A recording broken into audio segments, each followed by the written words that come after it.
Good afternoon mga ka-HR.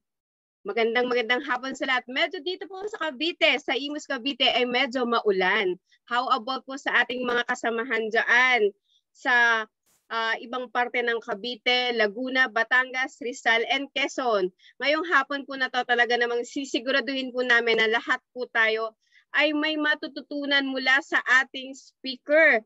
Na syempre yung speaker natin ngayon ay talagang magbibigay sa atin ng knowledge, lalo na po ngayong halos lahat po tayo ay naghahanap ng mga requirement yata ng dolito eh. May mga looking for first aid, mga trainings, and syempre matutulungan tayo niyan. Pero bago yan, Ma'am Janet, pa-share naman po ng screen. Okay, for a while, Ms. Nadine.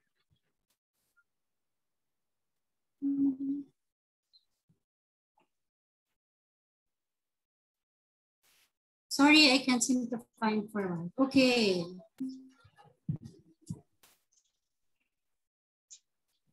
Yan. HRE Knowledge 2021 Ground Rooms. Siyempre po, kanina pa po tayo naka-open sa ating Zoom. At medyo na late lang po due to some internet connection difficulties. Siyempre, alam naman po natin, medyo pwede na tayo mag-learning sa matuto at maraming experience through online. Pero kahit naman po saan, may difficulty pa rin po ang ating internet. We would like to request everyone na video on, or kung hindi po talaga kaya because of the internet, pwede rin naman po naka-off. Basta po audio mute. Lahat po ng katanungan ay nais po namin sana na ilagay po sa chat box or sa comment section sa live na naka-live stream today. Hinihiling po namin ang inyong full attention and cooperation para po syempre lahat po tayo mas maraming matutunan. Kasi kaming mga board of directors ng HR Calabarzon ay talaga namang maraming natututunan sa bawat experience natin, sa bawat speaker natin every week. Ang HRE knowledge po na ito ay free. Wala po siya bayad. Pero ang e-certificate po ay pinaprovide po natin up paying minimal fee of 50 pesos good for 4 consecutive months. Ibig sabihin po kung nagbayad po kayo today, ngayon ay July 17, next week po yung pangalawa, next week yung pangatlo, next week po yung pang-apat. Ang GCash number po natin ay 0927-140-1360. Yan. Next slide, ma'am. Okay. Ano nga ba HR Calabarzon? Ang HR Calabarzon ay group kung saan kami ay nagpo-provide ng virtual and face-to-face learning sa lahat ng HR practitioner and enthusiasts in Calabarzon. Pero wait, hindi lang po tayo pang Calabarzon lang. May mga kasamahan po tayo sa NCR, sa Luzon, South Luzon, North Luzon, Visayas, Mindanao, at may mga kaibigan tayo sa Taiwan, Japan, and Hong Kong. HR Calabarzon would like to thank the following. Oh, by the way, we'd like to thank the e-certificate po. Paano nga ba makakuha ng e-certificate? Ginawin lang po namin, hindi po kami makakapagbigay ng assurance na ang presentation po na ipinoprovide sa every webinar ay may din nating ma-share. Unless otherwise po, mapayagan tayo ng ating speaker, lalo na kung wala po itong tinatawag na copyright. Ang e-certificate po ay ipinapadala po namin sa lahat na nagbayad na participant mula po nung Sabado last week hanggang ngayong araw na to. Humingi po kami ng paumanhin kung medyo na-late o palaging tuwing Sabado dahil syempre po ang lahat po ng Board of Directors ay may kanya-kanya rin pong trabaho. Hinihiling din po namin na sana po ay ensure nyo na accurate ang information, lalong-lalo na po ang pangalan, ang email address, reference number, at proof of payment. Ulitin po namin, ang 50 pesos po ay good for 4 consecutive webinars at ang 50 pesos po na ito ay para masustain ang ating monthly subscription. Pero bago po yan, tawagin po natin ang ating main host. Hi, Ma'am Janet. Good afternoon, everyone. Good afternoon once again to another Saturday full of learning. And we are lucky to have one of the most admired master trainer in the field of HR, So mamaya ipapakilala namin sila sa inyo. But for now, Miss Neddy, who will be discussing about the occupational safety and health, something that is really relevant and needed in the HR industry across all companies or across all organizations that are operating in the middle of pandemic. Yes, ma'am. Pero bago yan, ma'am, magpasalamat muna tayo sa ating mga sponsor. Okay, so we would like to thank Caparal Appliances and Furnitures, owned by one of our board of director co-founder, Ms. Jorina Caparal, and Jorina's Home Depot. Currently, meron po silang mga branches in Cavite. They have branch located in Green Gate, Malagasang.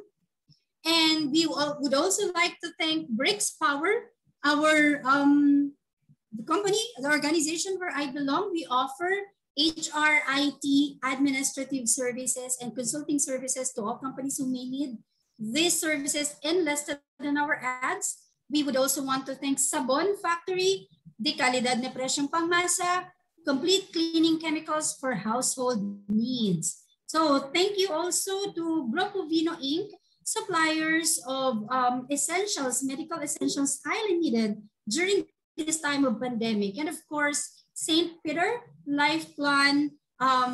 If you need anything relative to this, we have Miss Neddy. You can contact our founder for insurance, St. Peter Insurance. We also have AMD Collections Fashion Boutique for your fashion needs. They are located in Talisay, Batangas. And of course, one of our board of director, Soul Sidekick life coach, Miss Jolene Pamatmat. Okay, so that's all for our sponsors. This afternoon, Miss Neddy, we will be discussing our 33rd HR e-knowledge, OSH, surviving, coping, and moving on amidst pandemic by our very own speaker, Mr. Maximo Jhun Del Ponso Jr. He is currently the President of Special Operations Assistance and Rescue, currently with Emergency Ambulance Rescue Services President, and Search and Rescue Training and Consulting. He is also HR Workstream Lead of the Malampaya Exploration and formerly Senior HR Director of Cytal Philippines. He is an active member also and a master trainer of CLDP, or an accreditation body for learning and development professionals in the Philippines. Without further ado, let us all welcome our today's speaker, the one and only, Mr. Jhun Del Ponso. Good afternoon, sir. Good afternoon, sir. Hi guys, good afternoon. Medyo kinabahan naman ako sa introduction na yan. Tumaas ang pressure. Ano ba yun? Thank you. Oh yes, thank you so much guys for inviting me. Yes, na syempre matagal na namin kayong mentor sa Philippine HR Group pa lang. Talagang excited ang HR collaborator na for the first time makakasama namin at isa sa pinakamagaling at pinakamabait na mentor na Philippine HR Group. Di ba? Knowing na syempre sir, alam namin busy kayo sa pagbibigay ng tulong sa ating mga kababayan. Knowing na ang dami na pong special project and may mga training po kayo, mga first aid na binibigay sa ating mga company na nangangailangan. Thank you, Ned. Ano po bang may expect ng mga participants this afternoon, sir? Ayan, thank you so much, Ned. Before I give you guys a brief rundown of our topic for today, allow me to thank everyone from the Calabarzon HR Group for inviting me and having me here today. Janet, thank you so much for the introduction. Nakakatakot yung introduction. But hey, thank you so much. All right. Allow me to add on to the introduction about myself. I am an avid HR practitioner actually. 23 years in the HR profession. Siguro paminsan-minsan kung nagbabasa kayo ng PHRG, nakikita niyo yung mga comments ko doon. Minsan may masungit akong comments, minsan napakabait. Kaya lang minsan kasi depende rin sa question. No? Ayan. But I am one of the moderators ng PHRG and one of the mentors as well. And mentor is just a title. It only means that I'm a friend and you can talk to me anytime. That's what it means. No? Ayan. So I am also the president of Special Operations Assistance and Rescue. It started as a volunteer organization. Then we said we can do more than just do little stuff. So we decided to do more. So we established a company, bought ourselves several ambulances, started a training center to help the different organizations, LGUs, and even companies, no, in their efforts towards employee safety. Most recently, alam nyo naman, napakalaki ng push ng DOLE ngayon pagdating sa ating OSH compliance. And our training center actually provides those kind of trainings as well para matulungan yung mga HR leaders natin na nangangailangan ng tulong pagdating dyan sa compliance areas na yan. Alright. So today, I will be talking about occupational safety and health amidst pandemic. I will not be delving on the details or the nitty-gritty details of the law itself, but I'll be focusing on its application, some of the best practices we've seen so far, and some of the things that we can do moving forward. Ika nga, kailangan nating mag-move on. Hindi naman pwedeng dito na lang tayo naka-stop. Dapat mag-move on na tayo, move on na eventually. No? This thing will pass soon, but that doesn't mean that we will stop where we are. It means that even if there's pandemic, we have to move on. All right, so I'll be talking about that. If you have any questions, please feel free to write it on sa ating chat room or raise your hand. I understand that we have 45 participants a day, expecting about 100, unless I'm mistaken. Ayan, so hopefully they can make it. Yun, Ma'am Janet, so far, that's what I have for you guys today. Okay, so it sounds exciting knowing that amidst all of these advisories, we are caught up in the middle of all the requirements, the compliances and all. So we expect to learn more about all of these things from Sir Jhun. So Ms. Neddy, I think we have to give Sir Jhun the right to share his screen for the presentation proper. You can already do that now, sir? You are already the host. Yep, let me try it. Can you guys see my screen? Yes, sir. Yeah, and there you go. Let me just set it up. Let me just fix the breakout rooms a bit. We're expecting about 100 nets, tama ba? Yes, sir. Okay, so let me just create the breakout rooms para mamaya takbo na lang tayo ng takbo sa rooms. Excited na ako sa breakout room ngayon, Ma'am Janet. Ano sa tingin mo kaya ang pag-uusapan o gagawin natin sa breakout room knowing na sabi nga ni Sir, hindi niya masyadong mag-into deep pero lahat ng application. Ano kayang gagawin natin na application for this? Sir Jhun, baka maturuan mo kami sa emergency response at work. Something like that. Mga sure. Kailangan ng HR. Sure. One of the things that we do actually is in times of disasters. I actually have a small team kasi. We're a team of 45 who's actually all volunteers. So in times of disasters and calamities and even during pandemic, we are among those being called by OCD and the RMC to respond in case of mga emergency situation. So very busy kami ngayong panahon ng pandemic actually. So we're in effect frontliners as well. Ayan. Kaya hindi tayo pwede mag face-to-face, promise. I see COVID patients regularly. So high risk, Sir Jhun. Alam mo, Sir Jhun, pre-pandemic, we've been like preparing our workforce, especially those that are in OSH, no? In OSH team, OSH 1 or OSH 2 officers. Pero iba pala kapag you are already faced with a situation.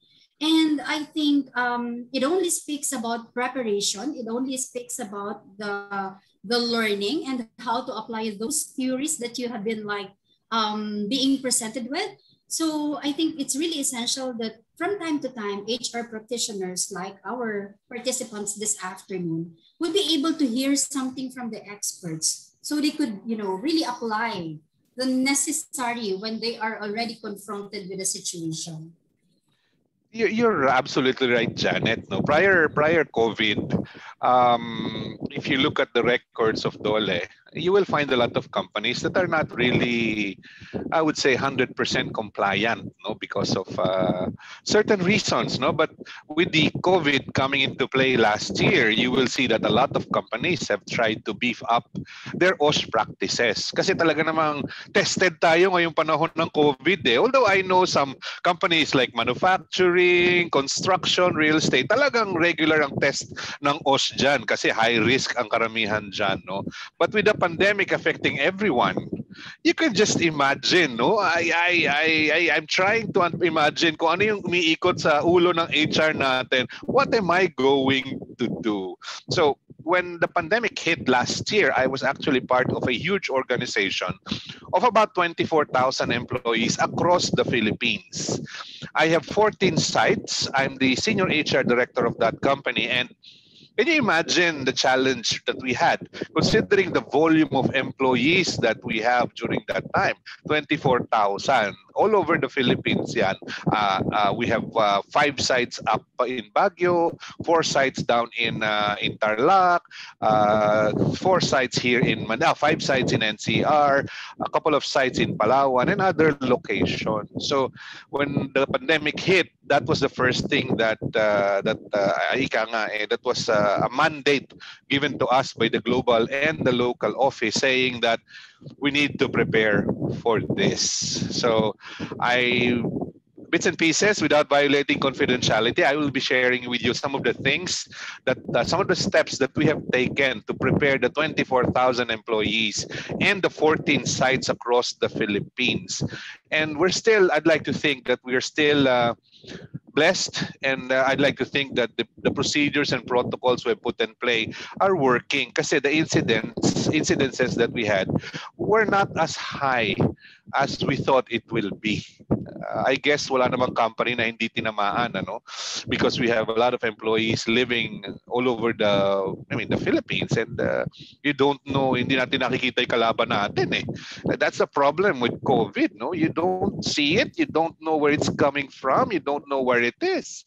So you really have to take all possible precautions. So without further ado, my dear friends, I think we have about 46 now. So allow me to start my quick presentation. And like I said to you guys, the topic is surviving, coping amidst pandemic. Ayan. Okay. But let's do a little bit of recap. Kasi when we talk about surviving, I guess this is not new to all of you. No, you've heard about this before, both in TV, radio, WHO, DOH, and what have you. No, it's all over the place. How do you get infected? But for the benefit of those that are still wondering how, allow me to share with you a quick video coming from some of our Google friends. All right. Let me just fix it for you. Give me a sec. Yeah, hopefully it shows. Can you guys see my screen?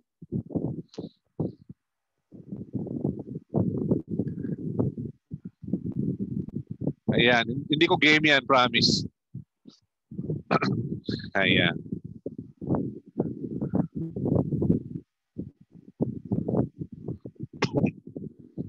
Can you guys see my screen? Yes, we could, Sir Jhun, but the video isn't playing yet.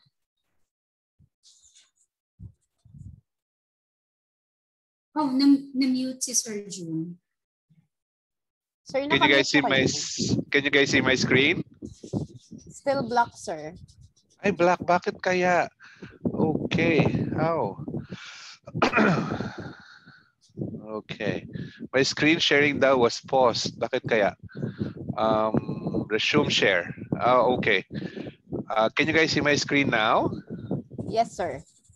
Mukhang That's ayaw niyang mukhang ayaw niya i-transfer yung video. So let me try it another way. Let me go to the video itself. Okay. And show it. Can you guys see it? Ayan, can you guys see it? Transitioning. Yeah. Yan. Oh, it's going back. Bumabalik siya. Bakit kaya? Uh-huh. Teka, let me try sharing it again. Mukhang ayaw niya mag-work. Alright, let's try it this time. Ayan, can you guys see my screen? Is that Yes, sir. better? Yes, sir. Ah, thank God. All right, let me play it for you. This is how we get infected.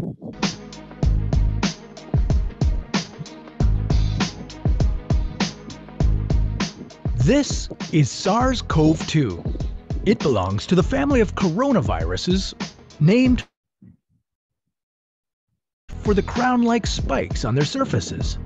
SARS-CoV-2 can cause COVID-19, a contagious viral infection that attacks primarily your throat and lungs. What actually happens in your body when you contract the coronavirus? What exactly causes your body to develop pneumonia? And how would a vaccine work? The coronavirus must infect living cells in order to reproduce. Let's have a closer look. Inside the virus, genetic material contains the information to make more copies of itself. A protein shell provides a hard protective enclosure for the genetic material as the virus travels between the people it infects. An outer envelope allows the virus to infect cells by merging with the cell's outer membrane. Projecting from the envelope are spikes of protein molecules. Both a typical influenza virus and the new coronavirus use their spikes like a key to get inside a cell in your body, where it takes over the cell's internal machinery, repurposing it to build the components of new viruses. When an infected person talks, coughs, or sneezes, droplets carrying the virus may land in your mouth or nose and then move into your lungs. Once inside your body, the virus comes in contact with cells in your throat, nose, or lungs. One spike on the virus inserts into a receptor molecule on your healthy cell membrane like a key in a lock. This action allows the virus to get inside your cell. A typical flu virus would travel inside a sac made from your cell membrane to your cell's nucleus that houses all its genetic material. The coronavirus, on the other hand, doesn't need to enter the host cell nucleus. It can directly access parts of the host cell called ribosomes. Ribosomes use genetic information from the virus to make viral proteins, such as the spikes on the virus's surface. A packaging structure in your cell then carries the spikes in vesicles which merge with your cell's outer layer, the cell membrane. All the parts needed to create a new virus gather just beneath your cell's membrane. Then, a new virus begins to bud off from the cell's membrane. Now, with the virus spreading in your body, how can you develop pneumonia symptoms? For this, we'll have to look into your lungs. Each lung has separate sections called lobes.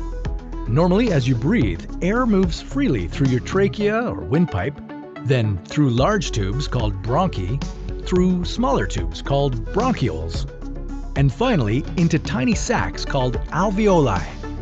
Your airways and alveoli are flexible and springy. When you breathe in, each air sac inflates like a small balloon. And when you exhale, the sacs deflate. Small blood vessels called capillaries surround your alveoli. Oxygen from the air you breathe passes into your capillaries, and then carbon dioxide from your body passes out of your capillaries into your alveoli so that your lungs can get rid of it when you exhale. Your airways catch most germs in the mucus that lines your trachea, bronchi, and bronchioles. In a healthy body, hair-like cilia lining the tubes constantly push the mucus and germs out of your airways, where you might expel them by coughing. Normally, cells of your immune system attack viruses and germs that make it past your mucus and cilia and enter your alveoli. However, if your immune system is weakened, like in the case of a coronavirus infection, the virus can overwhelm your immune cells, and your bronchioles and alveoli become inflamed as your immune system attacks the multiplying viruses.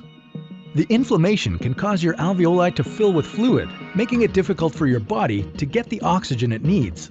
You could develop lobar pneumonia, where one lobe of your lungs is affected, or you could have bronchopneumonia that affects many areas of both lungs. Pneumonia may cause difficulty breathing, chest pain, coughing, fever and chills, confusion, headache, muscle pain, and fatigue. It can also lead to more serious complications. Respiratory failure occurs when your breathing becomes so difficult that you need a machine called a ventilator to help you breathe. These are the machines that save lives and that medical device companies currently ramp up production for. Whether you would develop these symptoms depends on a lot of factors, such as your age and whether you already have an existing condition. While this all sounds scary, the push to develop a coronavirus vaccine is moving at high speed. Studies of other coronaviruses led most researchers to assume that people who have recovered from a SARS-CoV-2 infection could be protected from reinfection for a period of time. But that assumption needs to be backed by empirical evidence, and some studies suggest otherwise. There are several different approaches for a potential vaccine against the coronavirus. The basic idea is that you would get a shot that contains faint versions of the virus. The vaccine would expose your body to a version of the virus that is too weak to cause infection, but just strong enough to stimulate an immune response. Within a few weeks, cells in your immune system would make markers called antibodies, which would be specific for only the coronavirus, or specifically its spike protein. Antibodies then attach to the virus and prevent it from attaching to your cells. Your immune system then responds to signals from the antibodies by consuming and destroying the clumps of viruses. If you then catch the real virus at a later stage, your body would recognize it and destroy it. In other words, your immune system is now primed. Collecting evidence on whether this will be possible, safe, and effective is part of what's taking researchers so long to develop a vaccine. It's a race against time to develop a vaccine amid a pandemic. Each step in vaccine development usually takes months, if not years. An Ebola vaccine broke records by being ready in 5 years. The hope here is to develop one for the new coronavirus in a record-breaking 12 to 18 months. While all this will take time, stay home if you can, to protect the most vulnerable. And don't forget to wash your hands for at least 20 seconds and as often as possible. Ayan. Okay, so let me share my screen again. Okay. Ayan. Ayan. So that's how we get infected by the virus. I remember in one of my sessions, somebody asked me the question, Sir Jhun, if the virus is really that potent, how can washing the hands really protect us from infection? If you remember yung explanation sa atin kanina, the SARS-CoV virus actually has spikes, right? And the soap that we use actually affects the spikes' ability to hang on to our cells because of the chemical contents of the soap. So the tendency for it to stick is much, much lesser as compared to not soaping your hands. I guess that answers some of the questions. Now we know how we get infected. Let's ask ourselves the question now, how are we coping up with it? How are we surviving so far? We have done all of this. We have done social distancing. We have done washing our hands thoroughly. We avoid shaking our hands. That's why usong-uso ang fist bump ngayon, di ba? Yun ang ating mode of hi, hello, fist bump, no? We have also tried other things like sneezing using a piece of paper or tissue paper, or using our hands instead so that it won't spread, ika nga, no? We tried staying at home, and we have seen that happen over the last 18 months or 19 months by now. All right, so we have done all of this. Okay. However, if you ask yourself the question, what else have we not done? What else can we do to help our employees, our friends, our family members get over this pandemic? Right? The Department of Labor has been very specific on this. The DTI has been very specific on this. IIT have issued a lot of rules around this. Sure, you know, let's go ahead and follow it. Some might choose not to if they prefer. But it is a decision that they have to make, you know. But the rules are already established, practices are already established in there. Okay, so let's look at some data that we have around the situation. Applying it to OSH, allow me to share with you some numbers. Now, these numbers may not even be as updated as I wanted it to, no? In so much as I want to get the most recent information, I just can't find the most recent one.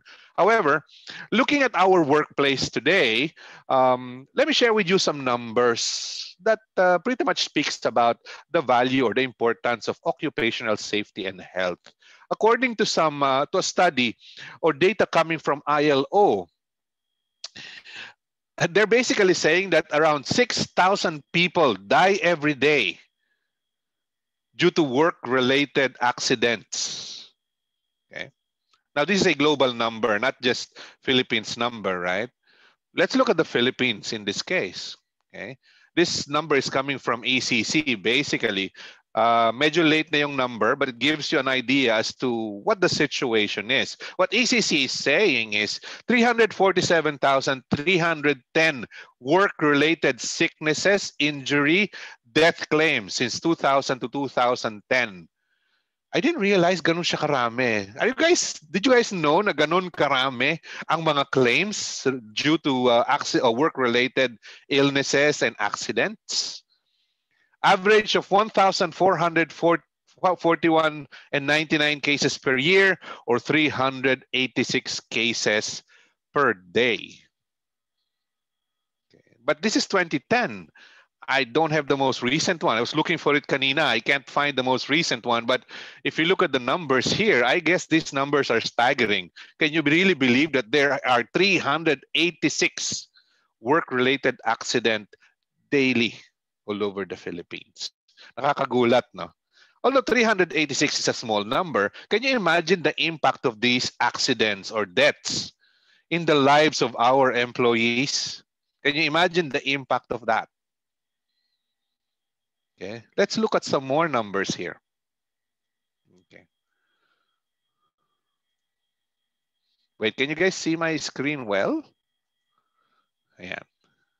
Okay. Let's look at the industries naman that has the highest number of fatalities, no? If you look at the pie chart provided here to us by the same institution, DOLE, what they're saying is that 35% of the total number of fatal cases actually came from real estate. Real estate means construction and other related or connected industries. No? Another big contributor there is transport, storage, and communication, as well as mining. This one naman is manufacturing. Okay. If you look at our COVID-19 data as of July 16, the numbers are quite positive. I'd like to think that things are getting better. Looking at the positive side of things, no. According to this report, there are almost 48,500 active cases, and a lot have already gone better. While we still have 26,500 who lost their lives to COVID. Okay. I'm presenting this data to you, my dear friends, because this stresses the real importance of OSH in our workplace. I will not mention the name of the company, but when we were reviewing the data in preparation for courses of action, we saw that there were some companies that had to close down because of the COVID situation, and a lot of employees have lost their work there. In this particular company I'm sharing with you, another company ito, hindi yung company ko, overnight they had about 140 cases in that particular building. Again, 140 cases in one building. That prompted IATF to close down the whole building. Right? It's quite staggering in terms of impact. All right, so let's move forward. Let's look at our workplace and figure out what are those hazards that we find in some workplaces. No? It's important for us to first understand the problem in order for us to come up with a solution. Yes, the law exists, But the law is the law. In practice, we go back to our workplace. Are we applying what the law is saying? Are we assessing our workplaces, our work sites? What are those workplace hazards that we can find there? Everything begins with that assessment. An example would be to look at some of those workplace hazards like chemical hazards. What are those chemical materials that are present in our organization, in our factory floor, in our work areas, in our workstations? Okay, chemical hazards can be in different forms. It can be gas forms, liquid forms, aerosol forms, right? There are chemicals that are corrosive. There are chemicals that are quite toxic. Some causes allergies, right? Some causes irritations. So we need to figure out in my workplace, if you look around your workstation today, go ahead and look around where you're seated. Can you find some chemical hazards near you or within your area?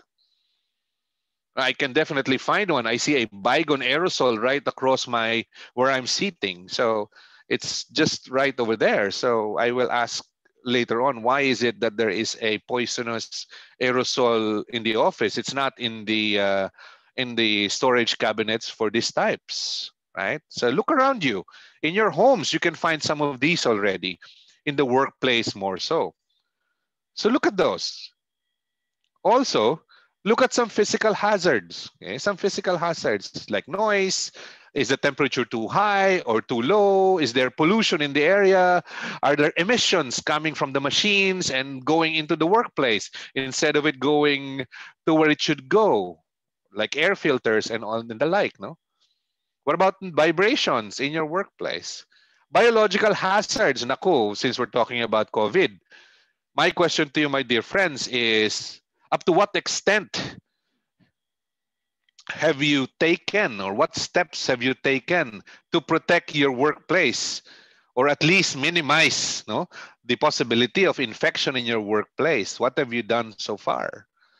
Now, even without COVID, there are some infectious things, the hazards that we can look at. For example, even without COVID, there are certain types of virus that certain employees carry with them, and then when they sneeze, it circulates through our ventilation system, and it infects others. Okay, are there enough filters in there? Is the preventive maintenance being undertaken regularly? What chemical disinfectants do we use around our workplace to get rid of the biological hazards or minimize, if at all? No? What are the other hazards? What about ergonomic hazards? When we talk about ergonomic hazards, we're looking at how the office or how the workstation is set up. Okay, how the dangerous equipments, high risk equipments, how are they protected? How is the employees protected against those equipments? Are there shields in place, to protect the employee, among others? Also, the most not really recent, but recently being given a lot of attention are psychological hazards in our workplace. No? Kaya nga yung ating mental health is something that's really being given a lot of attention nowadays. Not just because of the work, but because of the impact of the pandemic to the work, to the lives of our employees. No, it's definitely it impacts. If the family is impacted, if they're impacted, the work that they do is definitely impacted. So the psychosocial hazards must also be looked at. Okay. Once you're able to figure out what those hazards are, then you can start thinking of what control measures can we put in play in order to prevent, if not minimize, the proliferation of these hazards that could cause accidents, injuries or deaths eventually. Engineering controls are some of those controls that we can put in play. We can put protective barriers related to COVID. No, we can put in protective barriers. We can put in distancing among seats. We can put in plastic covers. We can put in several. But when you touch your telephone, there are protective covers that can be put in there. So a lot of these engineering controls can be put in play to protect our employees. Administrative control, of course, are rules. In so much as I'd like to say that all employees are compliant, the fact of the matter is it's not true. Some employees have the tendency to disregard some of the rules that are in place or the safety rules that are in place. No, I remember I was working in a manufacturing company when I was younger. We manufacture air conditioning units, and we have one of those metal presses na talaga namang when you see it is so huge, nakakatakot talaga siya, and it can really form the housing of that air conditioning unit with one press, and all of the control measures are there. There are protective barriers, there are shields in there, even the switch itself is shielded. However, we did encounter several accidents because of some human error, some negligence on the part of some of our employees. That's why administrative control is important. Rules will have to be in place. Even if you have safety procedures, engineering controls in there, rules must be put in place and enforced. Of course, PPE is one of those that are really very helpful for all of us, especially this type of pandemic. No, I mean, the simple things like face masks that we provide our employees, face shields, no, gloves, and all of those soaps in the bathrooms, no, all of those alcohol pump stations. These are personal protective equipments, or what we call universal precaution that we put in play to protect our employees. No? Ayan, personal protective equipment. More so pagdating sa construction, sa real estate, sa manufacturing, no? Mas marami tayong mga PPEs that are in play there. Supposed to be. That's why pag nag-audit si Dole, tinitingnan nila yan. Minsan, nahuhulihan tayo na wala tayong PPE in some workstation. Kaya tayo ay nadiding, as they call it, no? Or eventually nape-penalize pag hindi natin kinorek. Ayan. Okay.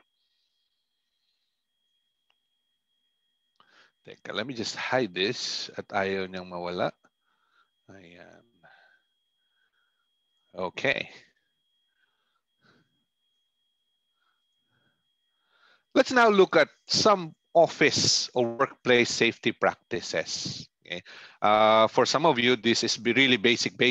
While for the others, talagang review na lang ito. So allow me this latitude for the benefit of some of our friends that are new to some of the OSH practices that we have. And if you would be so kind, please share some of your best practices in your workplace as well later on. No? And let's look at some safety basics. Everything believes in, I've always believed that safety is in the mind. It's a mindset. No, I am an avid prepper. I don't know if you're familiar with the word prepper, but for those that are familiar with the word prepper, these are individuals or group of people that that actually think about potential situations in the future, and they put together preparations, no, just in case it happens. Medyo ano yan. Some people might think praning sila, but it does make sense, no? We never thought that after the eruption of Taal, COVID will happen. So prior to the eruption of Taal, I've been gathering a lot of N95 masks. As a matter of fact, kasi earlier, nagkakaroon na ng emissions sa Taal and all that, even mayon. So I've been building my my stockpile of N95 masks, and I think I have about 4 boxes of N95 masks, and each box would have about 100 masks in it. So I have about 400 N95 masks. And then without knowing, Taal erupted. I was able to use some of it. And without knowing again, COVID happened. So I have a lot of N95 masks when one piece of N95 was about 150 pesos, if you still remember that. So I guess prepping does help a little bit in times of situations like that. So it's all in the mind. If we believe that everything is hunky-dory, everything is perfect and nice, then I guess we are living in a bubble. The fact of the matter is, these are some examples of those types of thinking. Accidents and road deaths are unavoidable. Though I agree, that's why we call it accident, no? At some point, kaya nga accident ang tawag sa kanya. But I also believe that accidents can be avoided. as much as possible. That's why we have, for example, road accidents. That's why we are being taught to be defensive. That's why we're being taught to do mga maneuvers that are like this and like that, being respectful on the road, being cautious of our vehicles, making sure that it is roadworthy, among others, to prevent road accidents, and being alert all the time. Kaya nga tayo tinuturuan yan. No? Although I agree, some accidents are unavoidable, but you can do something about it so it does not happen. Ika nga. Some another thinking is we very rarely make mistakes. I don't think that's even true. We make a lot of mistakes. That's a fact, and that's how we learn from those mistakes, right? When we make a mistake, the idea is to learn from it and not do it again, and exert effort to correct that mistake. But the fact of the matter is we do make a lot of mistakes, whether we admit it or not. We exceed company expectations, just because things are doing okay. It doesn't mean that there are areas that we do not need to look into. Right? So, pag nagkaroon ng management audit, we feel that, yeah, we have done a lot, we're doing very well. Pero pag nag-audit ang management or ang DOLE for that matter, nagagalit tayo kasi bakit ganito, bakit ganyan, ba't niya nakita yan, ba't niya nakita ito? That means we're not as prepared as we wanted it to. Okay? And some companies or even individuals believe that we never break the law. Well, admittedly, we try not to. I mean, that's the idea. We are all law-abiding citizens. We avoid breaking the law. Sometimes, inadvertently, we do. Like, for example, because of our negligence in putting in some safety precautions in the canteen or in the clinic or in the pantry. For example, somebody slipped and hit her head on the floor because there are no signages that says wet floor and there's nobody maintaining the floor. We didn't want it to happen, but inadvertently, it happened because of some negligence. Okay. So let's revisit these kinds of beliefs and look at what's really happening. Okay. Accidents can be avoided. We make mistakes. That's a fact. Our work performance can be better, can be improved. We don't follow the road laws always. We sometimes break the law. Okay. What do we have to do? Simple things, change of mindset. Change of mindset. I mean, sabi nga ni Stephen Covey, paradigm is how you see things, right? And when you have a change in paradigm, then you see things differently. Okay. One of the mindset suggestions that we're saying is that accept that there are better ways of doing things. Yes, we are doing good here. That's okay. I mean, the enemy of great is good. I don't know if you're familiar with that book, Good to Great. I'm sure you are if you're in the manufacturing. One of those best reads pagdating sa manufacturing, and I guess applicable everywhere. But I started reading that book when I was young and when I was in the manufacturing, Good to Great. And one of the learnings that I have there is that good is the enemy of great. Kasi if you're already good, you have the tendency to be complacent. Yan, kasi good na tayo eh. But we can still be great according to that book. Okay. Accepting that individuals can make a difference. Yes, we can make a lot of difference, kahit nag-iisa lang tayo. In all of the things that we do, we can make a lot of difference. COVID, for example, I did mention to you guys earlier that we are in a way frontliners. We probably are not making that much of a difference by working together with a lot of LGUs, by teaching them how to wash their hands properly, by teaching them how to disinfect their homes, by teaching them how to avoid touching their faces, by sanitizing this and that. It's probably not as big as what other companies are doing, but we believe that it's making a difference, one person at a time. In your workplace, every safety effort makes a difference. When you start putting in efforts like, for example, trash segregation, some people think that trash segregation is nakakapagod, masyadong maraming trabaho and all that, masyadong maarte and all that. But the fact of the matter is, when we do trash segregation, we are actually supporting the environment. We are making a big difference there, right? We have to accept that every individual in the organization is important. From the janitors, to the guards, to the rank and file, to the managers, to the executives, to eventually to the board and the president. Every member of the organization is important. If you have set up your emergency response teams in your respective companies, you will realize that the janitor, the guard are very critical parts or a very important part of your emergency response team and emergency response plan, because they are the ones who are out there and can see a lot of things better than you are sitting in your table. The guards can actually see a lot of things like, okay, there's fire here. I can easily identify it. A guard has been trained how to do firefighting, basic firefighting and all that. So before it even gets to you, your ERT have acted on it already. Okay, so accepting the individuals can make a contribution in that situation. All right, so let's make use of all of this in our safety efforts. Okay, sabi nga, if you think being audited by DOLE and being penalized is expensive, try an accident.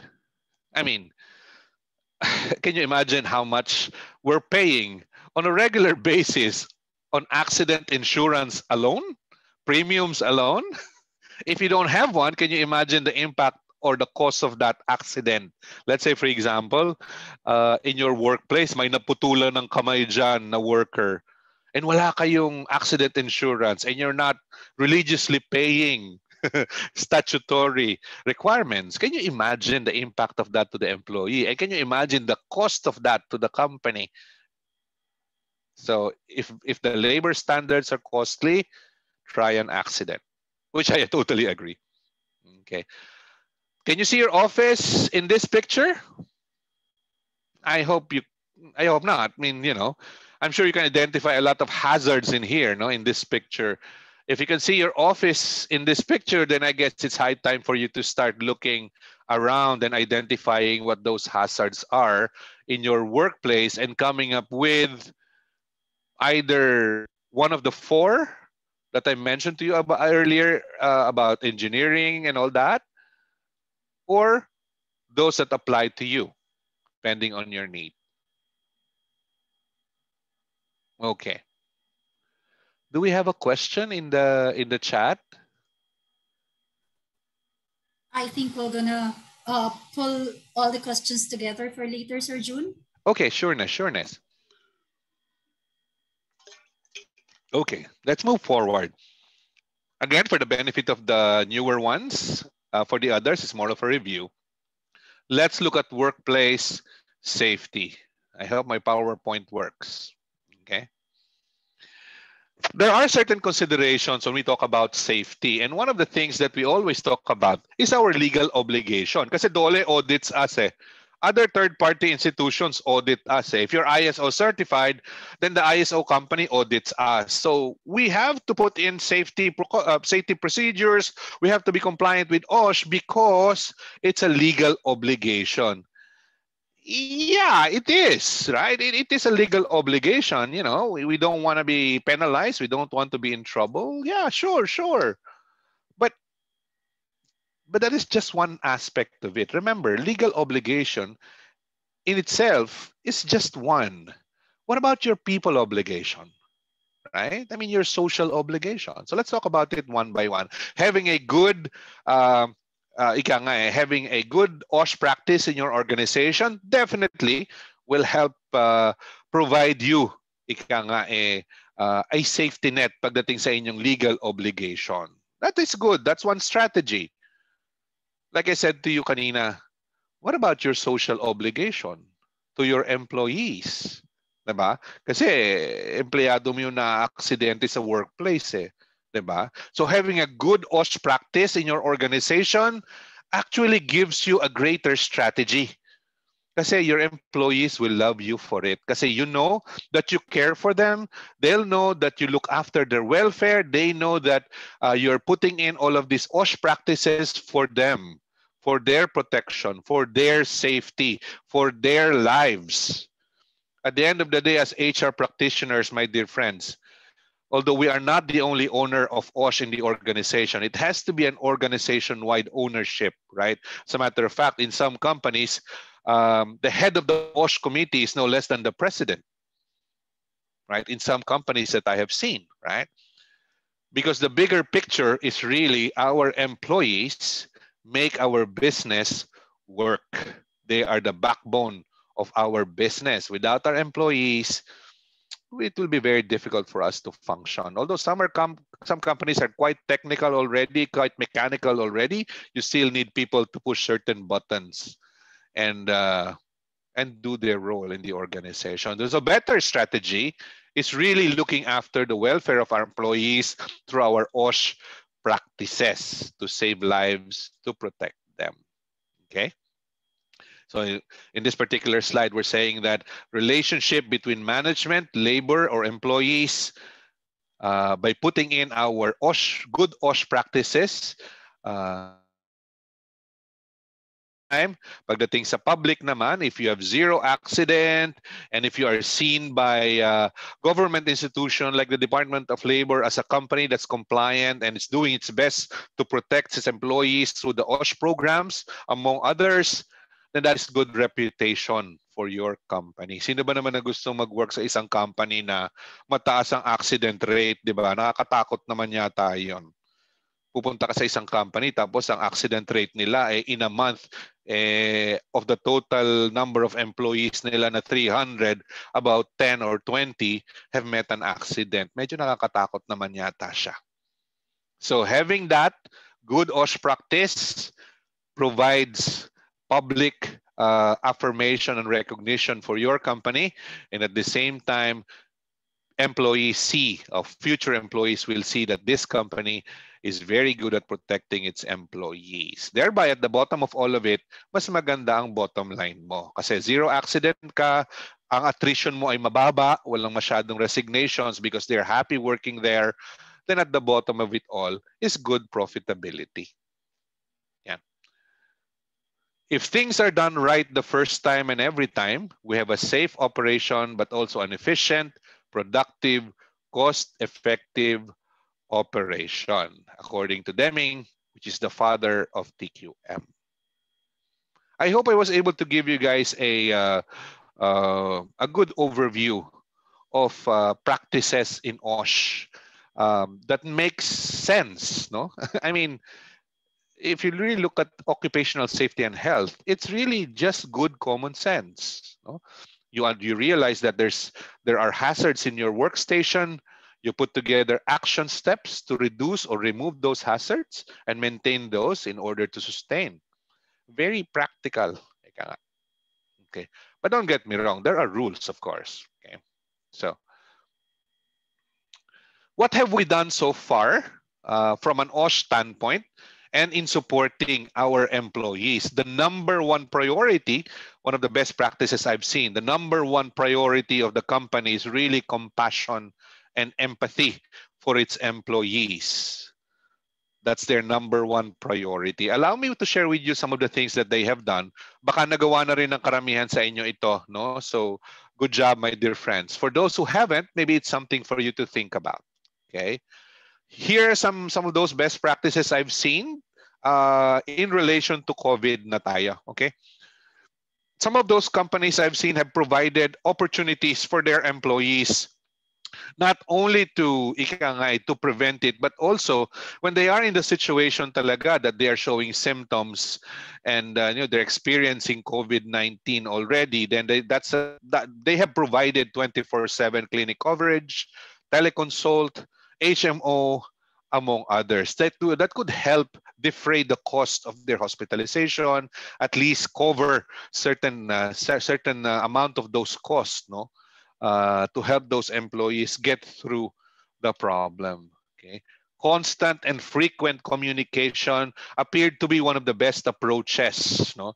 Kasi syempre, can you imagine yourself being in a COVID ward at PGH, only with a cell phone in your hand, and you cannot reach anyone or you cannot ask help from anyone, and your company is not even responding to your emails, your chats, your FB messages and Skype and all that. Can you imagine how it feels like? So constant, frequent communication via possible media has been created by a lot of these companies and has worked for them pretty well. Okay? They have provided the usual, ika nga, well, usual na kasi 2 years na tayo under pandemic. So it has became a usual thing already. No? A lot of companies have provided this for their employees. They have also provided very strict re-entry protocols. Some companies kasi have already started working on site. Although working from home is still preferred and it's still ika nga, being encouraged at this point in time, some companies simply can't do it 100%. So some have started bringing in people into their workplaces, but they have established very strict re-entry protocol and steps to take just in case an employee have symptoms and all that. So they put some triage processes in place. Okay. They have also provided tools like thermal scanners, among others. And if there are employees that are showing symptoms, the employees are being redirected to the clinic or to their staging area or holding area where the doctors will examine them. And if the need for them to go to a hospital or go home and rest or do their quarantine time, then that's the doctor will provide that advice. Okay. I saw this the last time I went to one huge organization in Ortigas, and I said, sa every 30-minute sanitation of restroom, sige nga, orasan ko nga ito. So, okay. You know, lo and behold, less than 30 minutes, meron ng janitress na umiikot with a sanitary sprayer and nakasuot siya ng PPEs and all. Umiikot siya sa banyo. Aside from the other janitors cleaning, this lady is going around with a sprayer sanitizing the walls, the doorknobs, and all the parts of the restrooms and other common areas. Okay, 30 minutes, less than 30. Okay, sige, I'll wait some more.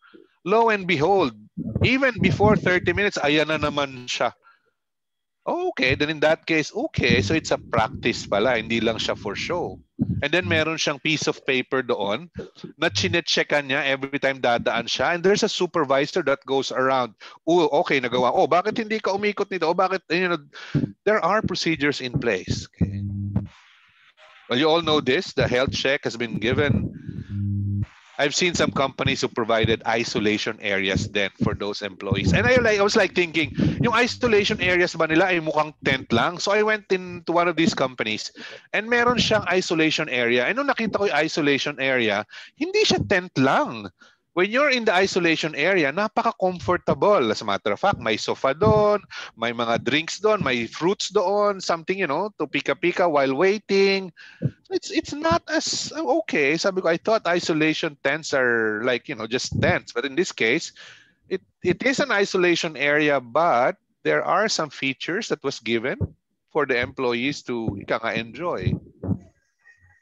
What else have other companies have done? Well, you know, work from home has always been parang there was a time when I was working for that big company, 24,000 employees. We never had work from home. And then when the pandemic hit, within a matter of a few months, 70% of our population were working from home. It was a bit of a challenge kasi logistically, we had to send PCs to their homes. We have to provide them with internet connectivity, among others. It was a challenge. But during the first 6 months, talagang challenging siya. But eventually, as our telco companies started beefing up their systems as well, slowly, they were able to cope up. And right now, the 70% is still working from home. The 30% that has to come to the office are actually coming to work at least twice a week lang. Yan. So we minimize as much as possible. Ano ba yung hotak at pudo? Actually, transportation yan. Hotak or hotel to a drop-off point yan to kung saan sila pwedeng sunduin. Kasi there was a time during the pandemic, during the ECQ, talagang hindi ka pwede makakapasok sa a certain location. So there are drop-off areas where they have to be picked up by someone else when they're dropped off. But they have also provided hotels, and Pudo is actually transportation and hotel as well for those employees that are living in far areas. I think until today, meron pa rin mga employees that are in the hotels, particularly those that are living in the areas like Rizal, Bulacan, and farther areas. Okay. Well, the rest are pretty straightforward, guys. You've seen this before in other companies that you've seen. Questions so far before I jump into how COVID changed our lives? I'm getting like two major concerns that are actually related, Sir June. Number one question here is, to whose accountability daw po if an accident happened in the workplace? Is it the OSH team of an organization or the company as a whole? And to be honest with you, my dear friends, I did mention to you that employee safety is not a department concern. It is an organization-wide concern, right? Sorry.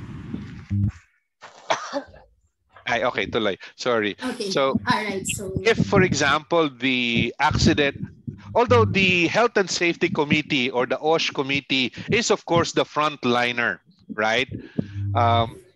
The management cannot simply say, OSH committee, you made a mistake. You cannot blame the OSH committee for that accident. It only means that the approach has to be organizational. Ibig sabihin, prior to even an accident happening, dapat the organization have prepared for it already. The role of the OSH or the emergency response team or the safety committee is really to assess the risk, come up with recommendations to mitigate the risks, and eventually come up with action plans. But despite of that, meron pa ring accident. Then it is an organization concern. It cannot be blamed sa kamay ni OSH itself because the organization, the management is part of the safety planning from the start. I would agree. Yeah, I would agree to that, Sir Juno. And in fact, to most of the HR practitioners, we are starting to encourage already, or we're starting to like implement a program wherein we put the responsibility of health and safety on the hands of everyone. So your safety, your health, your responsibility. Siguro OSH team could be just like, how do I say, like facilitators of these programs. And the most important thing for the organization is to at least communicate those programs to employees. If something happens, who do you call? If an accident like this happens in this department, saan kayo unang tatakbo? I think yun yung pinaka-important role ng OSH team. So your OSH team is like your conductors. Okay, these are the things that we need to do. Kapag may ganitong aksidente, may sunog, itong gagawin natin. Meron kang mga marshals, no, sa mga floors. Ang trabaho ng marshals is to direct the people to the fire exits, what to do in case there's a fire, there's an earthquake. Tama kayo eh. I mean, OSH, the safety committee is a great help. But tama, at the end of the day, safety is everyone's concern. Okay, so yeah, so for young HR practitioners, we have to start, proliferating or sharing this idea, encouraging everybody to be responsible of themselves. Surgeon, may isang question. Although I think there are like labor or DOLE advisories that had responded on these questions for, I think less than 5 years pa lang ito na na-implement if I'm not mistaken. Ang tanong niya dito, to whose responsibility daw po ba or kanino ikakarga yung cost ng PPE? You related to COVID or production PPE? I think it's a generic question, but since we're into pandemic, we would want to refer to the PPEs for COVID. That is a good question. Now, there has been a lot of guidelines there, ika nga, no, that has been set out. I think I don't know if I have it here readily available sa aking database, but the usual PPE at the workplace, yung mga safety gear natin, that if your question is, should it be charged to management or should it be at the employee's expense? That's the question, yeah. Right? Okay. So the usual production, the operations, PPEs, syempre, company yan, di ba? Company ang nagpo-provide niyan kasi kasama sa safety requirement ng company yan eh. Kaya, halimbawa, may mga machines kayong ino-operate, dapat nagpo-provide ng company ng PPE. Ano yan? Operational, ha? Now, the question of whether the company will provide face shields, face mask, there is really no specific instruction that the company should provide. There's no specific guideline saying, oh, company, you provide face mask. However, a company that looks after the welfare of its employees will do its very best to provide up to a certain extent na kaya niya these types of things like PPEs and all that. Let me give you an example. In the case of the 24,000 employees that we used to work, that I used to manage, it is a challenge not only to produce the face masks. Kasi nung time na yun, can you imagine 24,000 face masks every day? That is a bit of a challenge. However, the company said, all right, there's also a lot of shortage of face mask in the market, right? Let's do our employees a favor by working with a Singapore or an external provider. In this case, we talked to a provider in Singapore. Can you do this for us? So we did. We were able to import a large amount of face masks, and we were able to issue out to our employees certain number of face masks. And then once that's consumed, the employee knows that the rest is his responsibility already. Yeah, I hope I was Okay. able to answer the question. Thank you, Sir June. That's I think also a good opportunity for HR practitioners to look at. No, we start looking at, sabi nga ni Sir June kanina, being compassionate to your employees, because when your employee feels that they are safe returning to site, it would be easier to communicate to them na, oh, tomorrow babalik na tayo sa site. Ha? And I think, Sir June, mas maganda i-connect ko rin yung question na to relative to feeling of the employee or the feeling that they are safe returning on site. Because with the changes in community quarantine status and with a little bit adjustment on the restrictions, I think some of the companies are starting to slowly return to the pre-COVID, kung hindi man normal, the new normal operation setup by allowing bigger number or bigger percentage of the population to really go back to reporting on site. But then there would be employees that feels like, I think most of them, would even ask, why is there a need for us to go back to on-site operation when we are actually perfectly functioning while we are working from home? So at the end of the day, whether it's like a management decision, employee would still feel like meron pa rin silang, how do I say ba, Sir June? Ang tanong niya kasi dito, what do you say about those employees who doesn't feel like being open, returning to on-site work because they feel they're still high risk, especially with the previous variants are not yet resolved or not yet like being given appropriate medical attention, and yet Delta variant is coming into picture. No? So employees don't feel safe. What do we do with those people who are not really open to going back on site? That is a very difficult question to answer because it's quite sensitive, no? Speaking of the Delta variant, siguro one of these days magiging X-Men na tayo, no? Kasi may X variant na, no? I mean, I'll have my claws. Just kidding. I mean, how many variants are there? Just kidding. All right, just kidding. All right, but to answer your question, let's face the facts. No, let's face the facts here. Some companies can survive while working from home. And there are industries that are simply survivable when you're working from home, diba? There are, however, certain industries that cannot survive working from home because there are, let's take the example of manufacturing. Let's say these are critical products that, ano tawag natin doon? These are essential products to the living. Like for example, production of food, for example, or raw materials that are part of production of day-to-day living requirements natin. No? And it requires manpower. Simply because our production systems are not as as mechanical and computerized as other countries might be. So there is a requirement for manpower. Now, the question is, should I come to work? I mean, I don't feel like going to work. But if your role is part of that essential production or essential activity that will help support the survivability of your nation or your fellow Filipinos, I guess the question is, it's no longer a question as to whether I can come back to work or not. It now becomes a question of what can the company do to protect me while going to work or coming back home. Diba? Kasi at some point, yung role mo kasi is critical eh. Otherwise, if you guys remember, during the early days of COVID, during the first few quarters natin, we are all panicking to get food from the supermarket, diba? There was panic buying, there were even lootings in some areas because there's simply no production. Diba? Anarchy will rule if, for example, this is not addressed.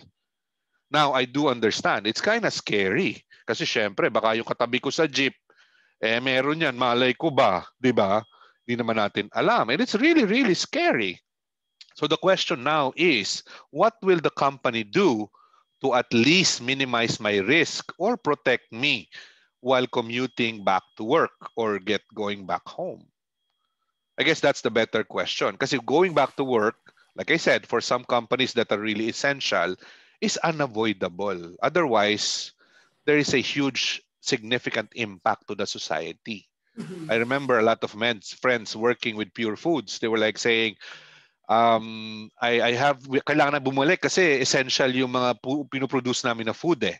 Like canned goods, for example. I mean, that has to be produced kasi otherwise, we will run out of supply and people will go hungry and all that stuff. And there will be panic on the streets. And sabi ko, so what is the company doing for you? We actually have shuttle services that are being sanitized on a regular basis. We are provided this, and that to help protect us on our way home or on our way to the work. When we're at the workplace, there are actions and steps that they have taken to help protect us. There are sanitation procedures, among others. I don't think there's a single company in this country or any country for that matter na critical yung kanyang business but won't realize na kailangan niyang alagaan yung employee niya. Otherwise, di papasok yan. Patay ang negosyo mo. Hindi ba? Patay ngayon ang industriya mo. So, again, babalik ako dun sa question. What is the company willing to provide to support the employees to protect them at the very least, ika nga, no? While they need to come to work. Right, okay. Kasi on a technical perspective, Sir Jhun, ang sinasabi naman po ng DOLE, as long as the company was able to implement the protocols, the health protocols, you are allowed as long as allowed na ang percentage ng industry, you will be okay to ask the employee to go back to on-site work. However, this is a golden time siguro for HR practitioners like ourselves, participants, to start really pushing through the educational campaign in making employee realize that at this time, when every company is struggling to keep afloat, except na lang siguro sa as big as Surgeon's company with 24,000 employees, but most of the small SMEs are really struggling. And if you are into this type of business, you're into this kind of company category, all you have to do is to really help your company survive by being there and supporting the call of the management to go on-site. Kasi as long as the management naman is able to provide the support that is needed, and I think that would be fine. Wala tayong magagawa but to go back to work. If you don't feel safe, even after all of this protocols have been implemented, then it's your call. But I think the company has the right to ask you to go back to work. So yeah, I've also seen should have to start educating. I've also seen some companies, like I said, don't get me wrong, talaga naman nakakatakot eh. But I've seen some companies na talagang, in my case kasi, BPO kasi ako. So kahit nasa bahay ang mga yan, makakapag-calls yan. So okay lang kami, kahit 24,000 kami. Kasi dinala namin lahat ng desktop tsaka laptop sa bahay, mga bahay nila. But you're right, in some companies or some industries na struggling, I guess I've seen some companies that are struggling. Ayaw talaga ng employee na bumalik. Then the company had to make a difficult decision. Some were actually put on temporary furlough or temporary layoff. After 6 months, if talagang hindi nagbago yung kanilang, let's say, negosyo, tuloy-tuloy pa rin ang yung downturn or hindi pa rin nila napapaangat, then retrenchment will follow. I mean, you lose your job, Although merong konting separation pay, but after that, what? 'Di ba? I mean, napakahirap humanap ng trabaho ngayon. I have to admit, I mean, I have a lot of friends looking for jobs, and these are not just white collar workers. A lot of these are blue collar workers. They're saying ang hirap humanap ng trabaho, ang daming ina-applyan, hindi tumatanggap man pa ilan-ilan lang. So I'm not saying you take the risk. What I'm saying is you have to weigh, timbangin mo. And if you feel that you can survive even if you don't go to work, or even if you leave that organization requiring you to come to work, then that is a call you have to make. If you feel that you cannot, wala tayong negosyo and all that, then a decision has to be made. Okay. Right. Okay. One last na lang, Sir Jhun. Isingit ko na po yung question na to before how COVID changed our lives, our behaviors. Okay. So, because I think you mentioned earlier, that janitors, guards, those that are in your frontliners are very essential part of risk assessment and risk or emergency mitigation. So, and I think COVID had made most of the business owners and business leaders realize how this personnels really help us cope up the difficulty of operating amidst pandemic. So what do you think po are the essential programs that the company can, develop for these workers on their level po? When you say programs, you mean how do we reward them or how do we develop them? Both, sir, in reward and recognition. And I think more of like, how do we support since they are given this like automatic add-on responsibility kasi heightened yung emergency and risk. And since sila yung frontliner and they're expected to be there and to be your eyes. So how do we support and provide them the necessary, skills and expertise then to be able to deliver? To answer that question, siguro I'd like to share one best practice I've seen in one company. This is not my company, but another company that I looked at before. Kasi when we put together our emergency preparedness plan, we benchmark. We benchmark, syempre. So in one of the companies that we have benchmarked with, meron silang mga napaka-humane approaches pagdating sa mga ganito. So more often ang ating mga ating mga janitors and guards are actually agency employees, right? Karamihan dyan. Although we have company guards and company janitors, but karamihan agency employees yan.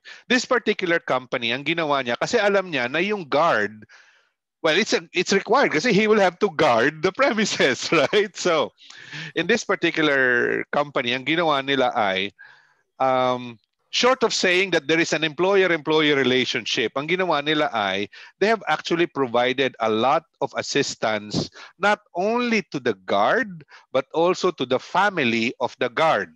Taking away yung usual, may protective equipment and all that stuff. Tanggalin na natin yon, given yon. Bigay na yon, wala tayong magagawa doon. Must yon. So what they did for these particular janitors and guards is that they put together an assistance program. Don't get me wrong, hindi ito loan. Assistance program ito. It's actually being given to the guards and to the janitors on a staggered basis. No, hindi lang siya cash. Although cash is gold at this point, no, lalo na pa with pandemic, cash is gold. So what the company did was, they have provided them monthly ano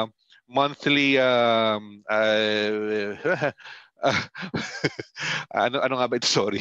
Monthly grocery allowances. Okay. Wow. These monthly grocery allowances are groceries, not money, are groceries that the wife or the family member can avail of in certain supermarkets. So they can buy rice, they can buy food and all that stuff. They have also provided them with what they called hazard pay. Okay? Kasi hazardous naman talaga. So there was a time, if you remember, during the early days, nag-implement tayo ng hazard pay. And then after a while, nung medyo lumuwag ng konti, tinanggal na ang hazard pay. However, in this particular company, for the guards and janitors, tuloy-tuloy siya. Also, they have opened up an HMO program. Siyempre, mas maliit ng konti dun sa employee kasi baka naman sabihin, may employer-employee relationship. Plus, the purpose of the HMO is just in case the guard or the janitor, gets hospitalized because of the COVID, they have something to use for themselves, right? So they have provided them HMO, they have provided them with the grocery. They have provided them with risk allowance, and ano pa ba? And there were also transport provided. So ang ginagawa nila, merong pool of transpo. Yung mga guards kapag uuwi, susunduin sa isang area tapos ihahatid, tapos i-disinfect, and then ganun pa rin. Hatid sundo there are certain pick up and drop off areas and disinfection procedures that happens bago sila umuwi sa bahay nila. Ayun. So, there are some best Those are practices very I've nice seen. programs. Yeah. But don't get me Very wrong, nice Siyempre, may programs. cost yan.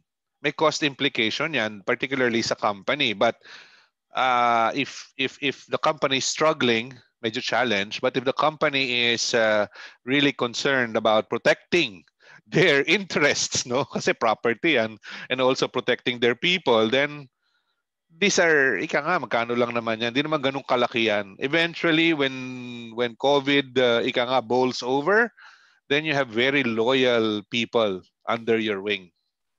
Agree. So if we take care of them, then they take care of our business. All right. Exactly. So I think we have more to hear from Sir Jhun po on the next presentation. Well, these are really more, some impact of COVID to our lives. No, a lot of things have changed. Teka, ano nangyari sa breakout rooms ko? Teka, let me see if ayan, okay. So, allow me to create breakout rooms. And in the breakout room, what I'd like you guys to do is to discuss amongst yourselves and ask and share this and answer these things. No, if you can't think of a lot, just try and answer at least one. What are those two things that you can no longer do during COVID? What are those two things that you used to be able to do before COVID? What are those two things that you will do after COVID? And what are those two things that you want to do after COVID? Okay. I am asking you guys to do this because after our conversation here, we'll talk about mitigating activities and moving on. Ayan. So let me fix the breakout room. Give me a sec. Ayan. Let me just fix it for you. Ayan. So we're 47. I'm creating 5 breakout rooms. Okay. So let me start this first. Give me a sec.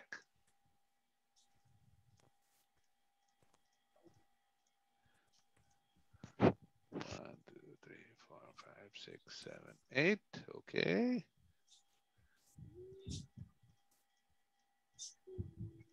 Okay. Yan. Grabe, ang dami nating HR practitioners na nasa learning session natin. Congratulations, ha, Calabarzon. Congrats. Okay. Okay, I think I have everyone slotted in each room. Let's spend 10 minutes for this exercise. Would that be okay, my dear hosts? Yes, sir. All right. So what I'd like you guys to ano ba yan? Binabubulol ako. I'll grab my coffee soon. What I'd like you guys to do is in the breakout rooms, while you're sharing some of these things, what I'd like you to do is to focus on the feeling, on the emotion, how it felt like when you're talking about, I used to be able to visit my mom almost every day, and she's 83 years old, and I do miss her. I know she's at risk. So if I go there, I don't know if I'm carrying a virus. I don't know. So it's really, frustrating for me. It makes me really sad. I can't see my mom. We just see each other through Zoom, which I'd like you to focus on the feeling. Right? I'd like you to focus on that. And later on, when we come back, if you are willing, please share it to the class. All right? All right, sir. So Okay, excited na kami sa breakout room activity natin. Sending you now to the breakout room, guys. Go. Good afternoon mga ka-breakout room. Pwede po ba nating i-unmute ang ating mga sarili?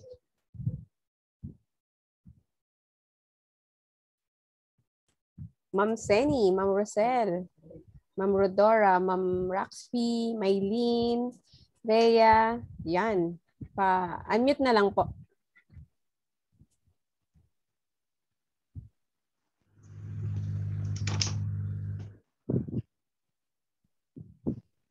Hello po sa ibang participant, pa-unmute na lang po.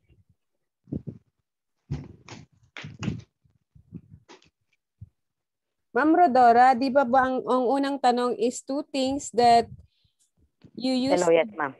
you used to be able to do before COVID-19. Ano po ba yung mga dalawang bagay na ginagawa natin bago magkaroon ng COVID? Bago magkaroon ng COVID, actually, yun nga, I used to work, go to work every day. And of course, go on shopping. O, yun nga, pinakakamiss, di po ba shopping? Lalo kasama yung pamilya. Yes. Yeah, totoo naman po yan. How about po kaya yung iba nating kasama dito?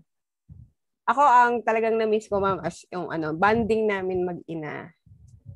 At saka, ito po, yung face-to-face learning event ng Philippine HR Group. Nami-miss ko na po yun. Yun yung dalawang na-miss ko. Okay. How about naman, ma'am, yung after COVID? After? Or what do you mean? After ECQ? Or ngayon po na habang COVID? Kasi parang 4 po yata yung question eh. Before parang, COVID. Nga, hindi ko na Before COVID. Yun, no? While in COVID.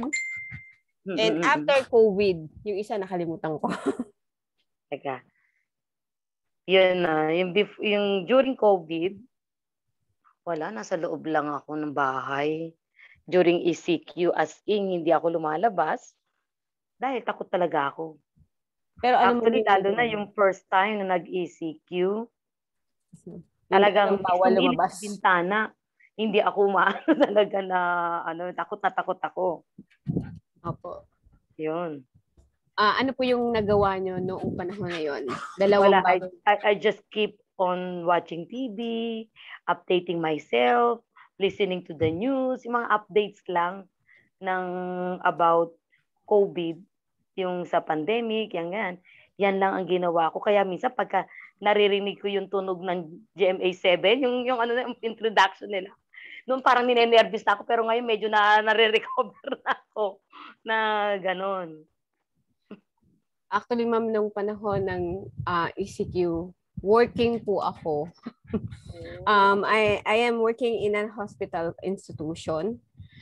Pumapasok pa rin po ako noon. Ang pinakadalawang bagay na ginagawa ko nung panahon ng COVID ay maligo ng alcohol at magpaaraw ng damit.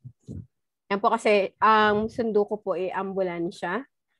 Ang hatid sundo po, tapos syempre po hospital po kasi, kaya talagang yung first time po na frustration ko is yung nakikita kong nagagalit yung anak ko sa akin. Kasi pagod ka na sa work, tapos parang hindi mo na kayang maligo. Pagkagalit siya.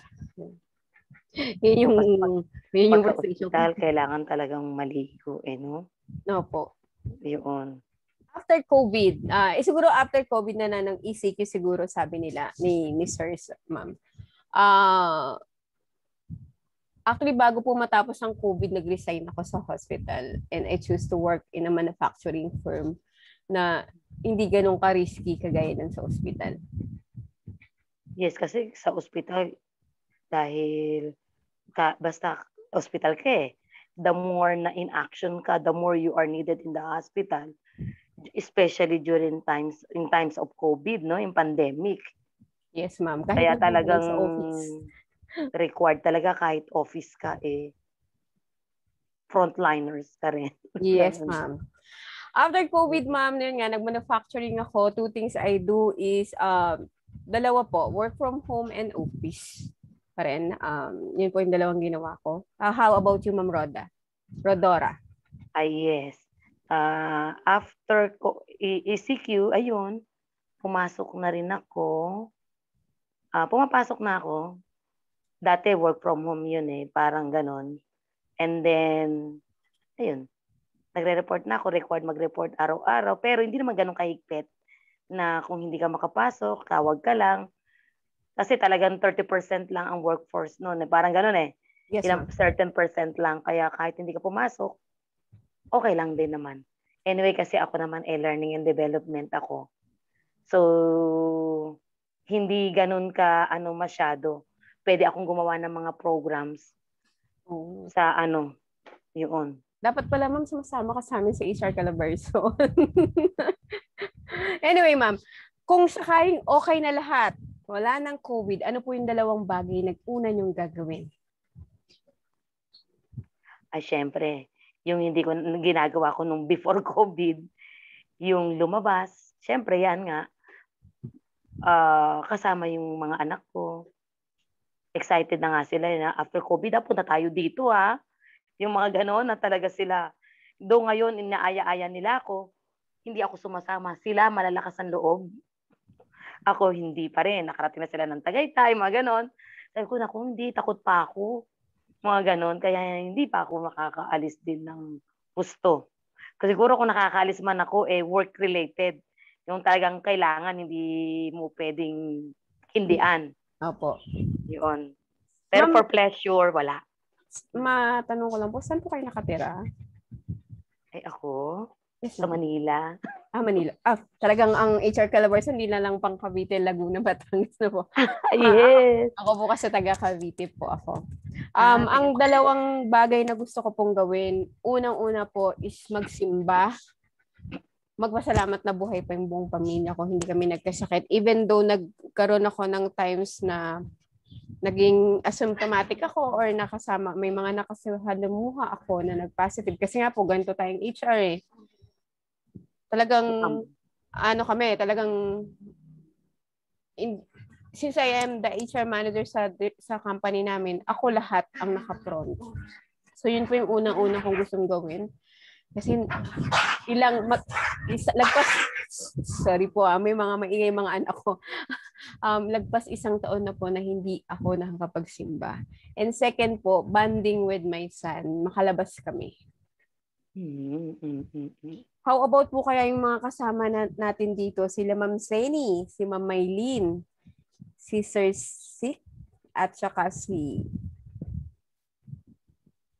Ma'am or Sir Raxby. Parang kaming dalawa lang ni Ma'am Roda dito. Pero anyway, Ma'am Rodora, I hope I could have more time with you.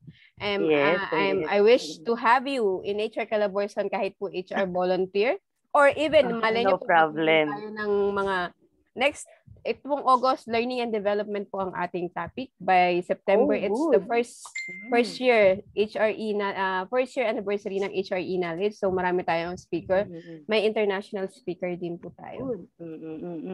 Next week, ma'am, wag ka mawawala. Pag-ibig po. Actually, this topic today, I'm very much interested with the OSH because I'm a nurse by profession, ma'am. Wow. Yes. Tapos po naging learning and development. Yes, kaya medyo okay naman din. Okay. I used to teach then, I'm teaching also in college. Kaya talagang okay lang din, nagdaano naman siya. Di ba? Opo. Kaya itong topic na to, talagang ano ako dito. Gustong-gusto ko to, lalo na yung ergonomics, no? Opo. Even yung last week na PhilHealth. Interested din ako dun ng gusto ko talaga nung almost yung lahat naman talaga kasi syempre, inaaral ko din dahil I'm not in line with the HR. Yes, Kaya I keep on attending mga HR seminars. Yes, ma'am. Naka-attend akong PCHR ba yun? Yung Philippine Chambers of HR, Apo. Yung ganon? Naka-attend ako nun, matindin ako nun. Nakakatuwa naman po na nakakasama namin kayo. Actually, ako po, by profession lang ako HR, pero hindi po ako graduate ng HR kagaya niyo. Anyway, ma'am, it's 12, 10, 9, 8 seconds. We will be leaving the breakout room. Yes, 10 minutes lang daw di ba? Opo. Yes. Thank you, Ma'am Rodora. Nice meeting you. Thank you. Yes, ma'am.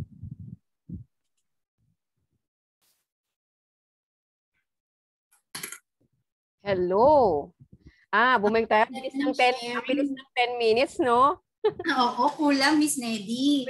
So, sa team namin, may mag-volunteer mag-share mamaya. Yan. Nabitin ba kayo? Nabitin kami, Sir June. Yung sa team ko naman, medyo mahiyain sila. Pero I'm happy to know Ma'am Rodora.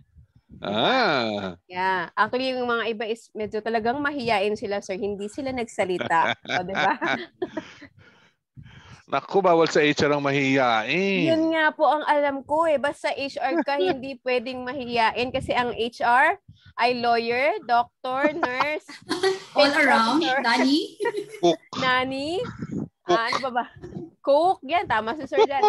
Cook din minsan ng nurse. Ano pa ba ang nurse, Ma'am Janet? Ay, ano pa ba ang HR? Parang tayo na yata yung jack of all trades. Yes. Buti na lang we have a master then. Not a master of none. Sir June, Adrian will share later. Ayan. Teka, I think we have everyone back. Is everyone back? Yes, sir.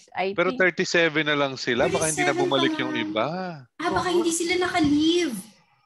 Baka ang automatic siya magko-close eh. Baka ang napindot ni yeah, there are a lot more po yata doon. Hindi pa naka-close na yung rooms eh. Yung iba na disconnect. Ayun, na-admit ko sila. Ayan.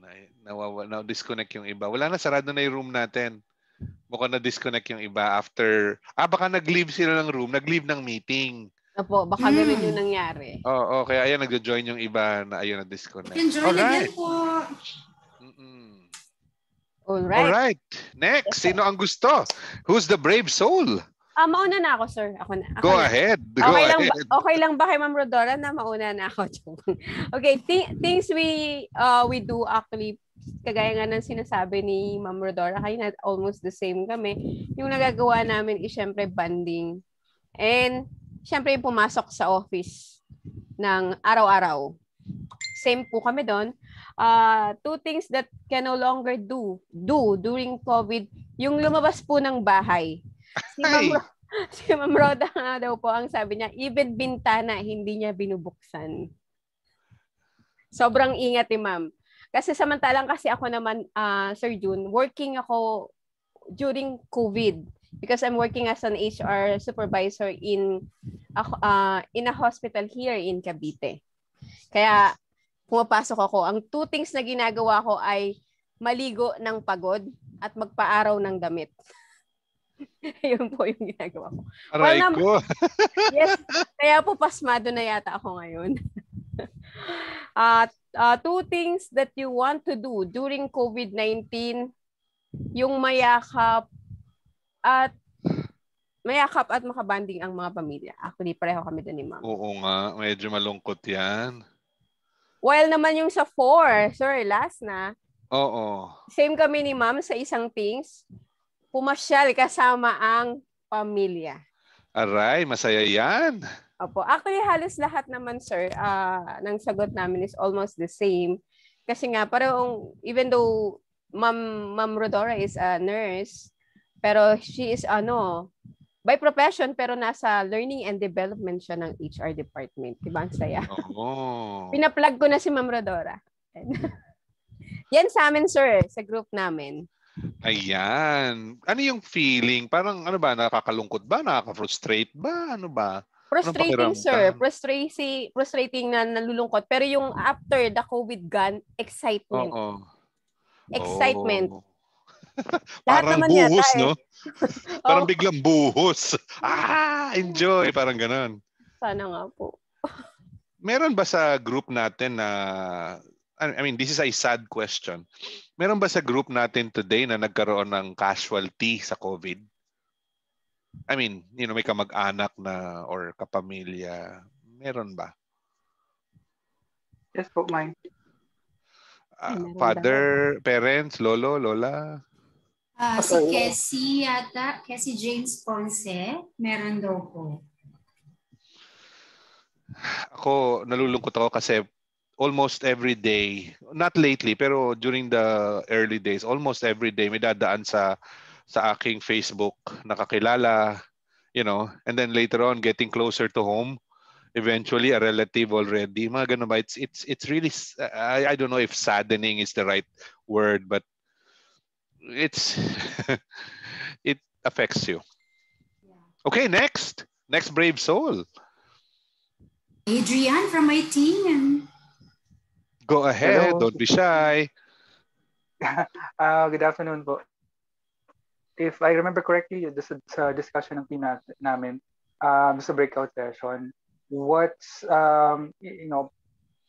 what we miss doing during the pandemic is to travel. Travel Mm. business and for leisure. And yung my participation was that what's the activities that we really we were doing before the pandemic.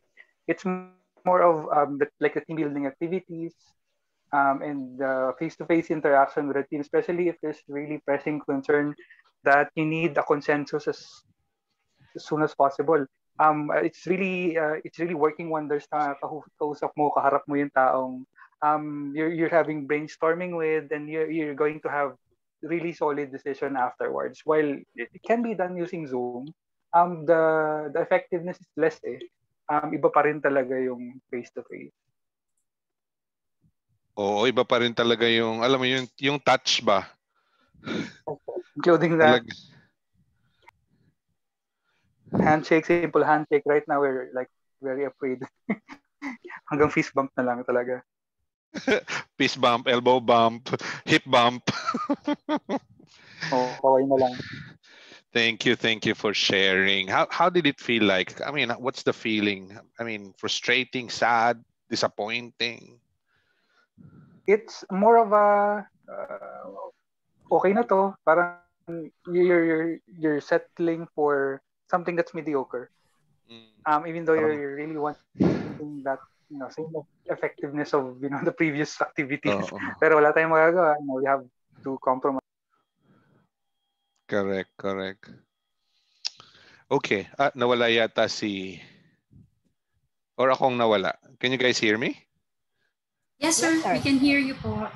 Baka si ano ang nawala. Well, thank you so much for sharing, my dear friends. If you encountered that situation, I'm sure your employees also encountered very similar situation or feeling. It's very important for us as HR professionals to be able to may not be 100% solve their problem, but in one way or another assist them. Okay, so let me share with you now some of those major human behaviors that has changed because of the impact of the pandemic to us. All right. Sabi nga natin, life has become less predictable. True or false? True. Ate, oy, tara, Batangas tayo. O tara, punta tayo sa ganito. Ngayon, hindi na pwede yun. O, meron ka na bang swab? Pag wala kang swab, di ka pa dadaanin sa checkpoint.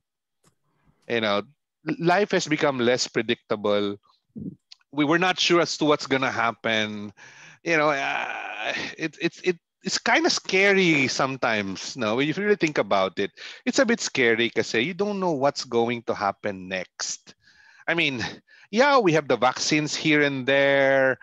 We have seen people being vaccinated, and we're saying that it will help reduce the impact or at least prevent you from being infected or your family member. But we really don't know what's going to happen. So it becomes less predictable. Parang nawala yung control natin sa mga bagay that we were able to do before.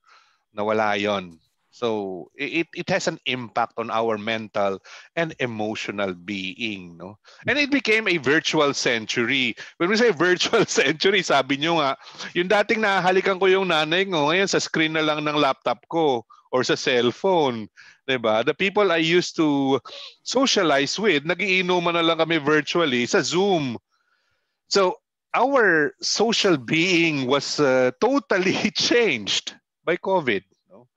We human beings are really social animals. we were born or we built that way. We're social animals. We work with other people. We have a lot of friends. We have our family to think about. We usually see them or work with them on a regular basis. But now it's either Zoom, Teams, Google Meet, and other virtual approaches. Now everything has become a health business. I mean, when you go to the supermarket, instead of enjoying yourself doing your groceries, meron kang alcohol sa kanang kamay mo, and every time hahawa ka ng isang delata, i-sprayan mo. Tama, mali? That's true. Diba? Kakain ka sa Jollibee, bago mo kainin yung Jollibee mo na naka-box, i-sprayan mo muna yung box. True or false? Wag naman yung chicken. Yung box na lang. So every business now has become a health business. There is a high tendency for us to be more kukuning. Sabi nga natin kanina, natatakot tayong lumabas. No? Hindi na tayo nagbubukas ng bintana. Sino nga ba yun yung hindi na nagbubukas ng bintana? Si Ma'am Rodora. Ma'am Rodora. Si Ma'am Rodora. Ayan, hindi na siya nagbubukas ng bintana. You know, I have a friend. Medyo senior yung parents niya. So nasa bahay lang sila. Wala naman silang yaya. Wala ring namamalengke para sa kanila. So nag-enroll sila doon sa mga virtual, yung mga delivery ng groceries, yung mga ganon. Tapos yung naghahatid ng Grab, etc., etc. You know, na-infect sila. Nag-COVID positive sila. So nung tinanong ako ng kaibigan ko, Jun, ano kaya ang nangyari? Sabi ko, to be honest with you, I don't know. But tanungin mo yung parents mo kung paano sila kumukuha ng mga resources like food and all. Kinuwento nga, yun nga daw, meron sila yung delivery ng groceries, meron yung mga Grab, etc., etc. Sabi ko, are they disinfecting? They were disinfecting naman daw. Kaya lang, sabi ko, I get that, but were they disinfecting enough? Then my friend can't answer anymore. So sabi ko, if there's no other source, nasa bahay lang sila, saan pa?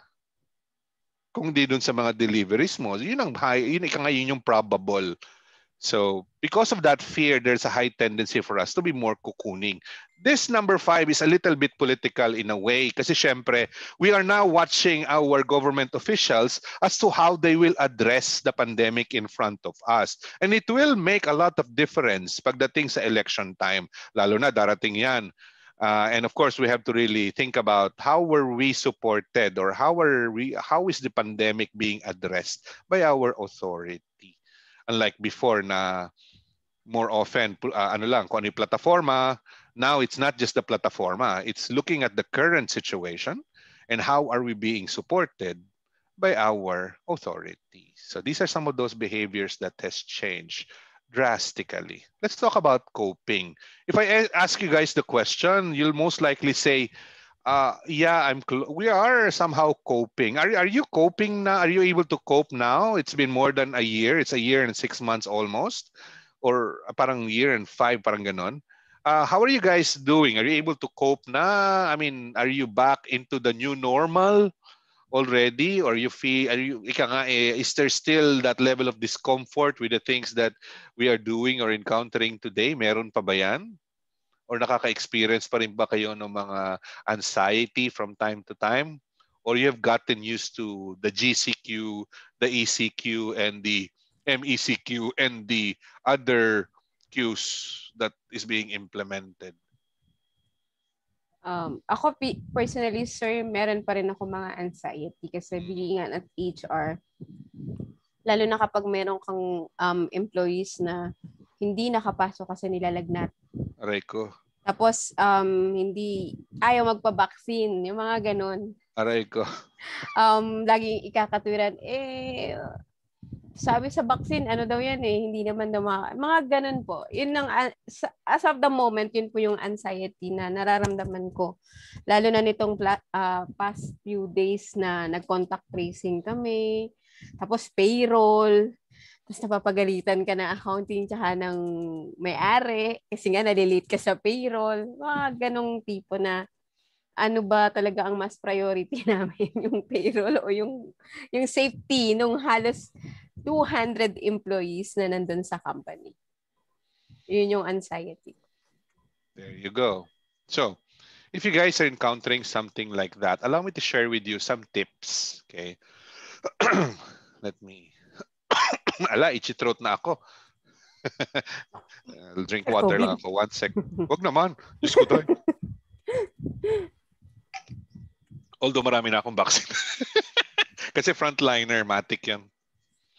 Actually, may tanong din tayo, sir, tungkol sa vaccine. Ano po ba ang magagawa natin kung may employee tayong hindi gustong magpa-vaccine? Ano nga ba, sir? Baka may gusto kayong ma-share sa amin. Kasi kahit ako, may concern ako na ayaw magpabakuna. You know, there is really no law forcing the employee or the person to go and have a vaccine, right? So, and the company really cannot compel the employee to have his vaccine, but the employer cannot be compelled. Ika nga, at some point,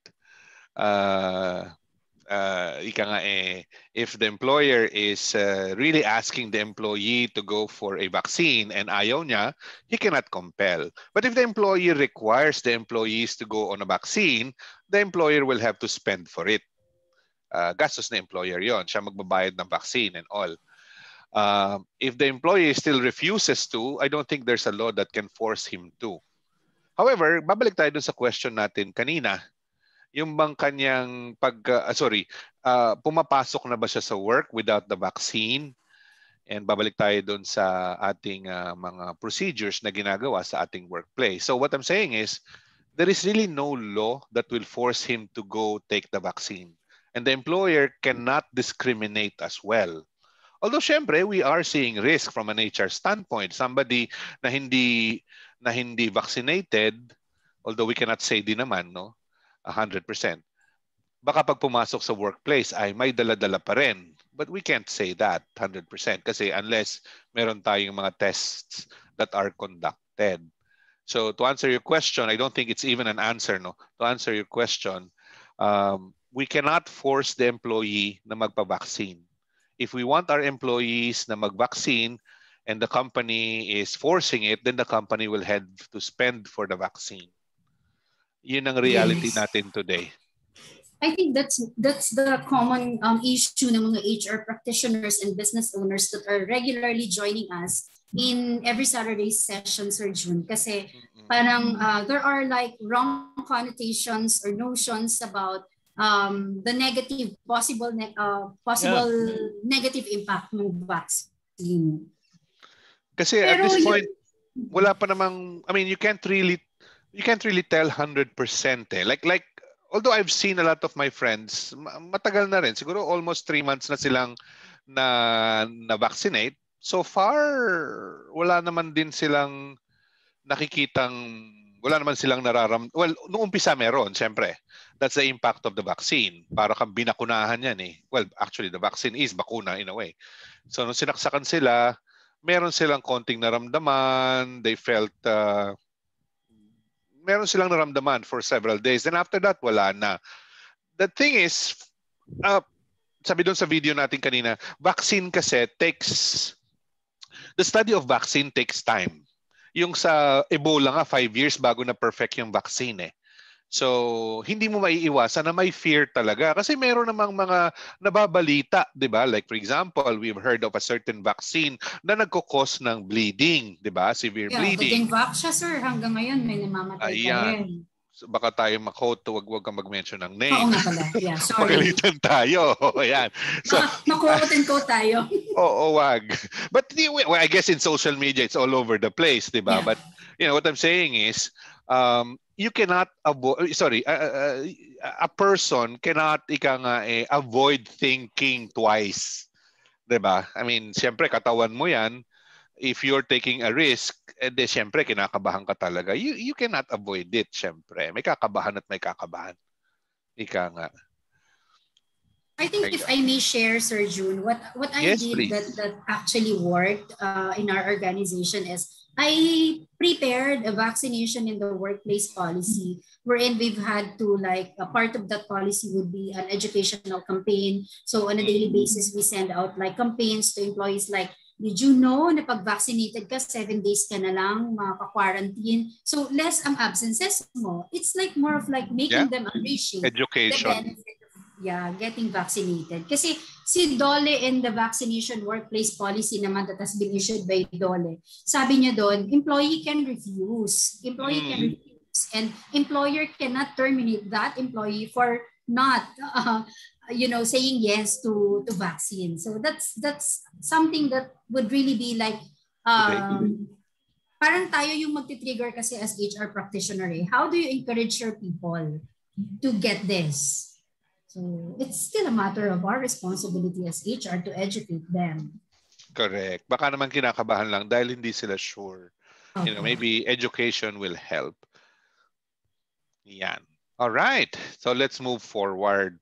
If you are having these types of feeling, normally when we talk to someone, we ask them the question, so how are you feeling? Kumusta ka na? Diba? So very often, ang sasagitin nila, I'm okay, or okay lang, ayos lang. But as HR professional, it's very important for us to help our employees get through what they are going through, ika nga. So pag sinabi nila, I'm okay, ganito lang, ganyan, ganyan, you might want to dig a little bit further by asking them, how are you really feeling? Like the way I asked you kanina, how are you? How was it? Siyempre, namatay yung ganito ko. Ngayon pa lang, nag-grieve pa rin ako. Medyo ganyan, ganyan, ganyan. Nalulungkot pa rin ako and all that. So, if you are having this kind of feelings, let me share with you some tips, okay, on how to not really overcome them 100%, but things that you can do. Okay, if you're going through this, if you are afraid or you have this fear, I remember some of my friends were saying, define fear. Fear is emotion appearing to be real, FEAR. But in the case of pandemic, like in our case today, I guess fear is real because we have seen people, like I said kanina, I asked you guys if you have had experience, a relative or somebody close to you who passed away because of the COVID-19. So you cannot help but be afraid sometimes. Okay? So if you are feeling that way, here are some tips for you to think about. Now is not the time to be a soloist. Kasi hindi na nga tayo nagkikita face to face. Now is not the time to be in your house talking to no one, especially if you're having all of these emotions. You need to reach out and maintain that social connection with friends, with family, even through social media. Kahit hindi yan face-to-face, it helps to talk to somebody, a familiar face, a familiar voice, it helps to talk. You may not be able to share all of what you're feeling right now with that person, but at the very least, have that conversation. Be able to talk about some of the feelings that you're feeling right now, and keep that connection, even if nasa social media connection lang siya. My dear friends, this thing will boil over, soon. I'm praying it does. And when it does, you want that social connection to be there. Ika nga. All right? Nothing would hurt if you create a personal health or safety plan. That's the reason why meron tayong mga personal protocols. Nothing would hurt. Ika nga, hindi naman makakasama na gumawa ka ng personal health plan mo. Hindi ko sinasabing kumuha ka ng, if you don't have an HMO, and well, it is best that you get one if you can afford one or it is available to you. But if it's not, you can put together a simple health plan for yourself, like how many hours ka lang maglalabas, ano yung protection na kailangan mo, pag nag-grocery ka, ganito kalayo ang distance mo between people, or if you're feeling something, here's a doctor that you can easily call, your health plan just in case. Reach out for support. It is important that you guys have a support network. The reason why one of the reasons why meron tayong mga social groups or mga chat groups nowadays is hindi lang pangkwentuhan. I'm actually a member of several, I think 3 or 4 COVID chat groups. So what they do there is they reach out to the people in the group. They ask questions, they ask for advice here and there, especially from those who have gone through it. And lo and behold, you get a lot of golden nuggets in there. They're able to give you, kasi nadaanan nila, na-experience nila, they're able to give you some tips here and there, some things that you can do or things to avoid. And if talagang hindi maiiwasan and you're really having this feeling, you might want to talk to somebody professional. Marami nang available ngayon. Teleconsult can actually provide you um, professionals like psychiatrists who can help counsel you in this situation. If you're feeling grief naman because a family member or somebody very close to you was impacted and passed away, um, the fact of the matter is it is quite challenging. No? Medyo malungkot talaga yan, and talaga namang it will really impact us. But we have to understand that this is a reality of the current situation, and so much as we don't like it, it exists today. And sabi, syempre, we're all hopeful na hindi dapat mangyayari sa atin, but when it does, it's very important for you to keep your wits about you. And don't lose hope, ika nga. If you're in this situation and you're grieving, try to come up with a routine. Hindi ba kayo nagtataka bakit biglang nag-proliferate yung mga plantitos and plantitas? Prior COVID, konti lang yan eh. But nowadays, if you notice, a lot of people are into plantitos and plantitas. And, it's actually a routine that helps them get the load off their heads. No, you can come up with your own routine as well to get that feeling slowly off. Ika nga. Okay. It's also very important for you to find ways to honor your loved ones. I remember my father saying that, kasi my father was in the service before, and when he passed away, one of the things that he asked me to do before he passed away, nasa deathbed pa siya, sabi niya is, anak, when I go, what I'd like you to do is to come and visit, go and visit your titos and titas in Bulacan. These are the people that I grew up with and I'm very close to. I'd like you to visit them regularly and, get to know them more and all that. So sabi ko, okay, sure. I wasn't really giving much attention to it. But when he did pass, I went to to his friends or titos and titas in Bulacan, and lo and behold, they have a lot of great things to say about my dad, a lot of experiences that they shared together. And, it helped me get over that because, these are the things that my dad used to do. And, it helped me recover. Okay. If you're feeling that way, these are just some tips. There are a lot more actually.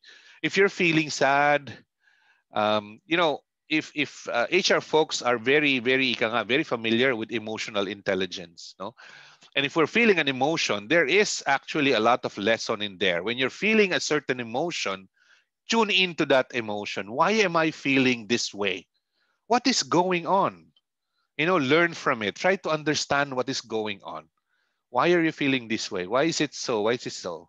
All that. So get the lesson from there, and you'll realize that there are a lot of lessons. Okay, I'm feeling sad because of 1, 2, 3, 4, 5.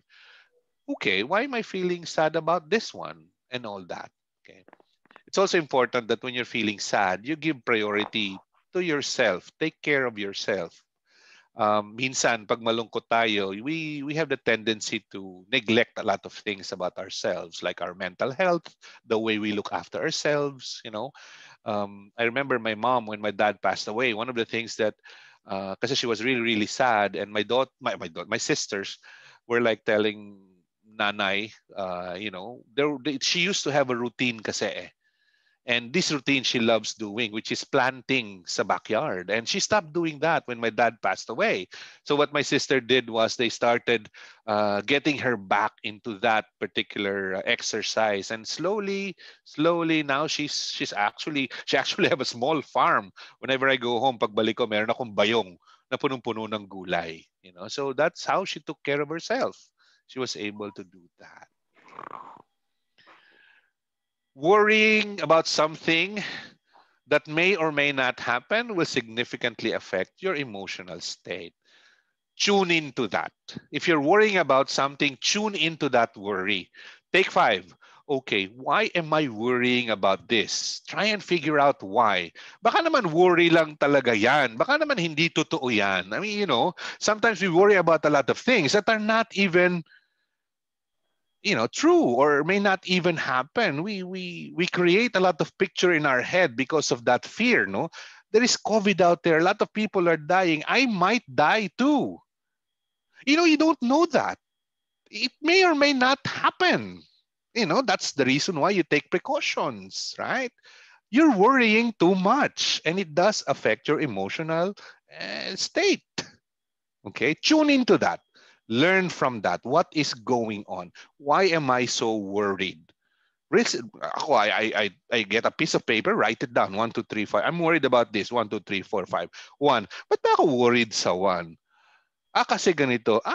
So, I try to tune into that feeling. Okay. And if I'm worried about something, I reach out to someone or some of my network friends. Hey guys, I'm thinking of this. Can you help me process this a little bit? Marami rin akong tropa kasi, maraming barkada. And pagka meron akong something's bothering me, I send them a note. Pre, meron ka bang na-experience na ganito dati? Sabi niya, wala pa. Ganitong nararamdaman ko ganyan-ganyan. What do you think? So he shares with me his opinion. And I ask another person, shares with me his opinion as well. And I try to, learn from those as well. Okay? Take a break. I always tell my friends that if you are worrying about something, take a break. Medyo bumitaw ka muna sa social media. The fact of the matter is there are a lot of news in social media that may or may not be true unless you validate it or you verify it. So sabi ko, pare magpatay ka muna ng social media mo, manahimik ka, magpahinga ka, do what you love to do, patayin mo muna yan. And sometimes they do it and they say, that whole day, that whole 12 hours na naka-shut down ng everything ko, I was able to think about things. So if you're worrying about something, these are some tips. Tune in on it. Why am I worried? What is causing this? Is it even a reality or maybe it's just something I'm worried about? It's not helping me. So you have to figure it out and ask help from people. Ask from your support groups. Lastly, anger. Why are you so angry? I am angry because this this pandemic has taken away my loved one. Okay, I get that. Tune into that feeling. I am angry because of this, and that. Kasi I cannot go out to MOA and be with my friends. Kasi I cannot go out and have my swimming somewhere. All right, sure, I get that. Relax. Or let's tune into that feeling. You know for a fact that there are restrictions because it's for your own protection. You want to go to the beach, but there could be a lot of people in the beach that you don't know. They might even have one. You don't know. Yeah, I should not. So take a break. Okay, take a break. Relax ng konti. Inhale, exhale, and let that anger subside a little bit. Then tune into that feeling. Why am I feeling angry? Baka wala namang dahilan. I get it. We are mad. We are angry because we lost somebody, a loved one, from because of COVID. And there's really nothing much we can do about it, right? I mean, we cannot get them, we cannot bring them back to life, even if we get mad the whole time. So we have to take care of ourselves too, right? We grieve, sure. Eventually, we get over the grieving. Okay, so if you're feeling angry, relax, take a calming breath, and then tune into that feeling. If you need help, you need to talk to a professional as well. Okay, being alone is not the time to be alone. Okay, maintain your social connections. It's very important to have that conversation from time to time with friends or people that you trust and you're comfortable with. Being alone in your house is not going to help you.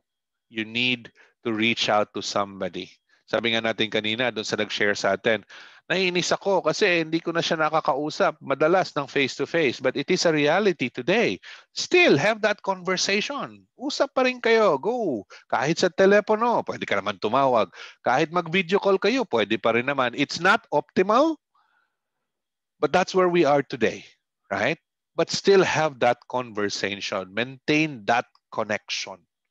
You have to maintain that connection. Okay, your support mechanism, ika nga. All right. Stress is a product of all the other things that we talked about.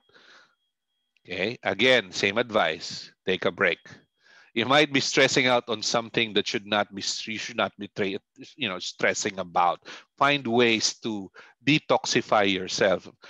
Ako, alam ko bawal masyado maglalakad ngayon, but my way of detoxifying myself is riding a bike.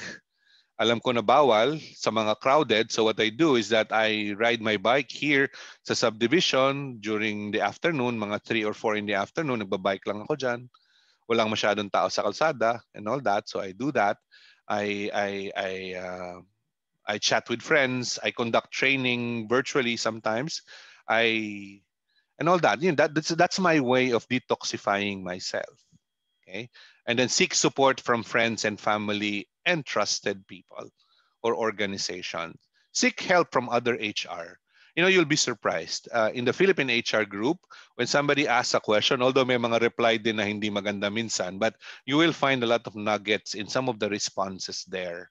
And if you really feel like you want to talk to someone, reach out to some of those HR practitioners and you'll be surprised.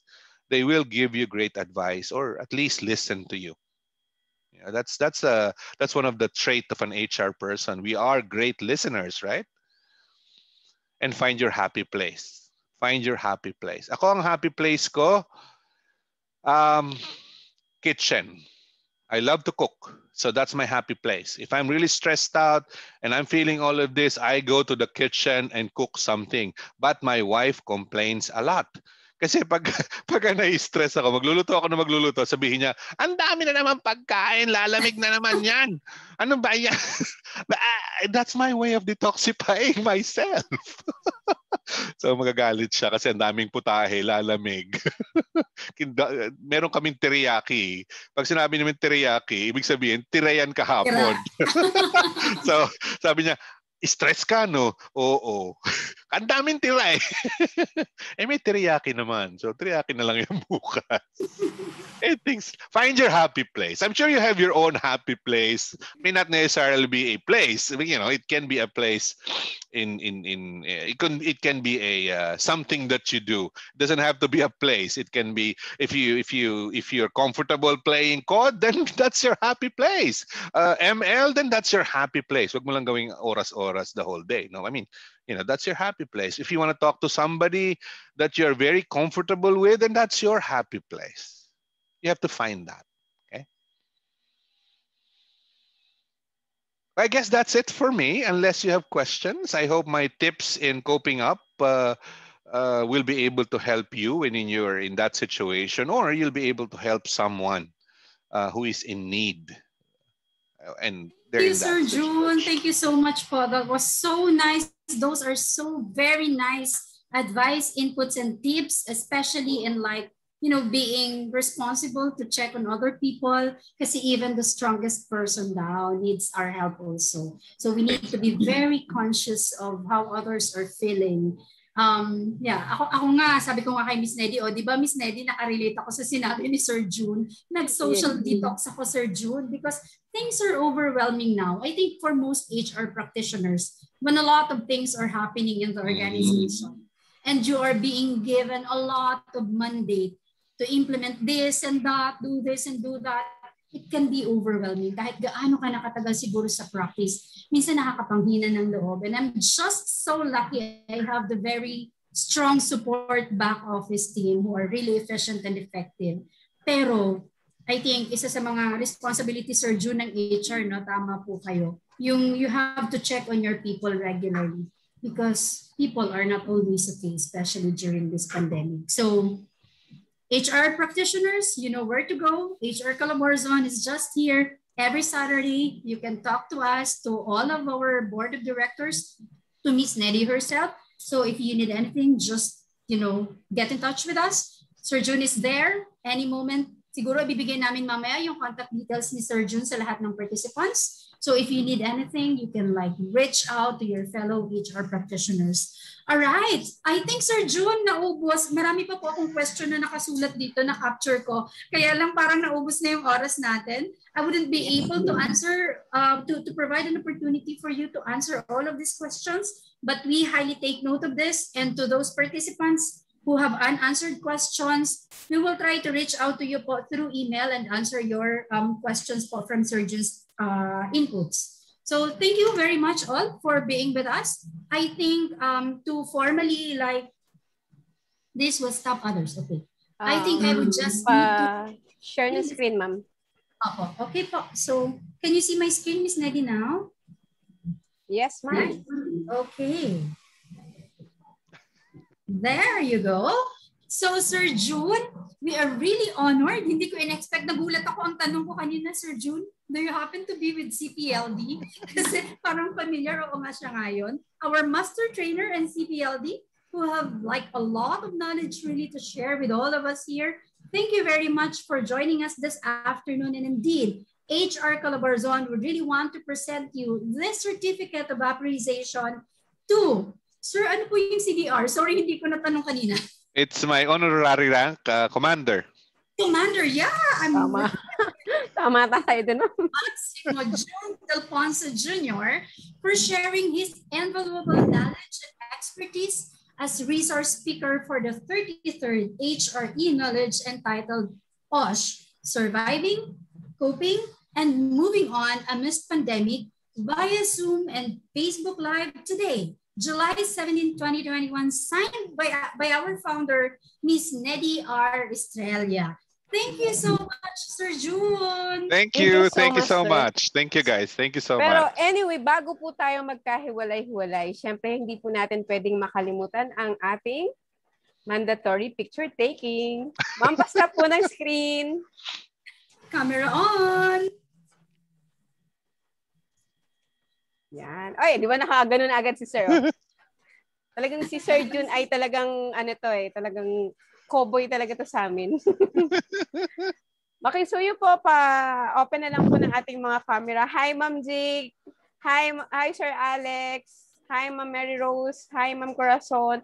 Parang nawala si Ma'am Rodora. Kinain ng liwanag. Okay po. Hindi ba napapansin sa Zoom, kinakain tayo ng liwanag minsan. Nawawala.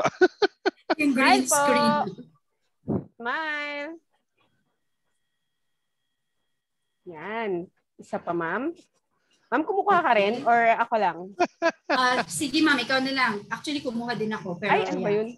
Iba yung lumabas. Wait lang, ma'am. Naka-take na ako ng first slide. Ay, sige, ma'am. Ikaw na. Alright, and let's go to the next. Okay. Sorry medyo mabagal kasi alam mo, natutunan ko lang itong mga teki-teki thing na to dito kay Miss Neddy talaga, Sir Jhun. Ay, naku, wag mo akong asahan. Oldie pa rin ako. Oo, itong problema nating mga oldie practitioner na, no? Alright, we got it all. Thank you so much, everyone, for joining HR Calabarzon. Miss Neddy, do you have anything else to say? Muli po nagpapasalamat po ang HR Calabarzon sa inyo sa pagsama sa amin ngayong hapon ito. Next week po, abangan po natin. Last week, we have PhilHealth. Next week, abangan po natin ang Home Development Mutual Fund.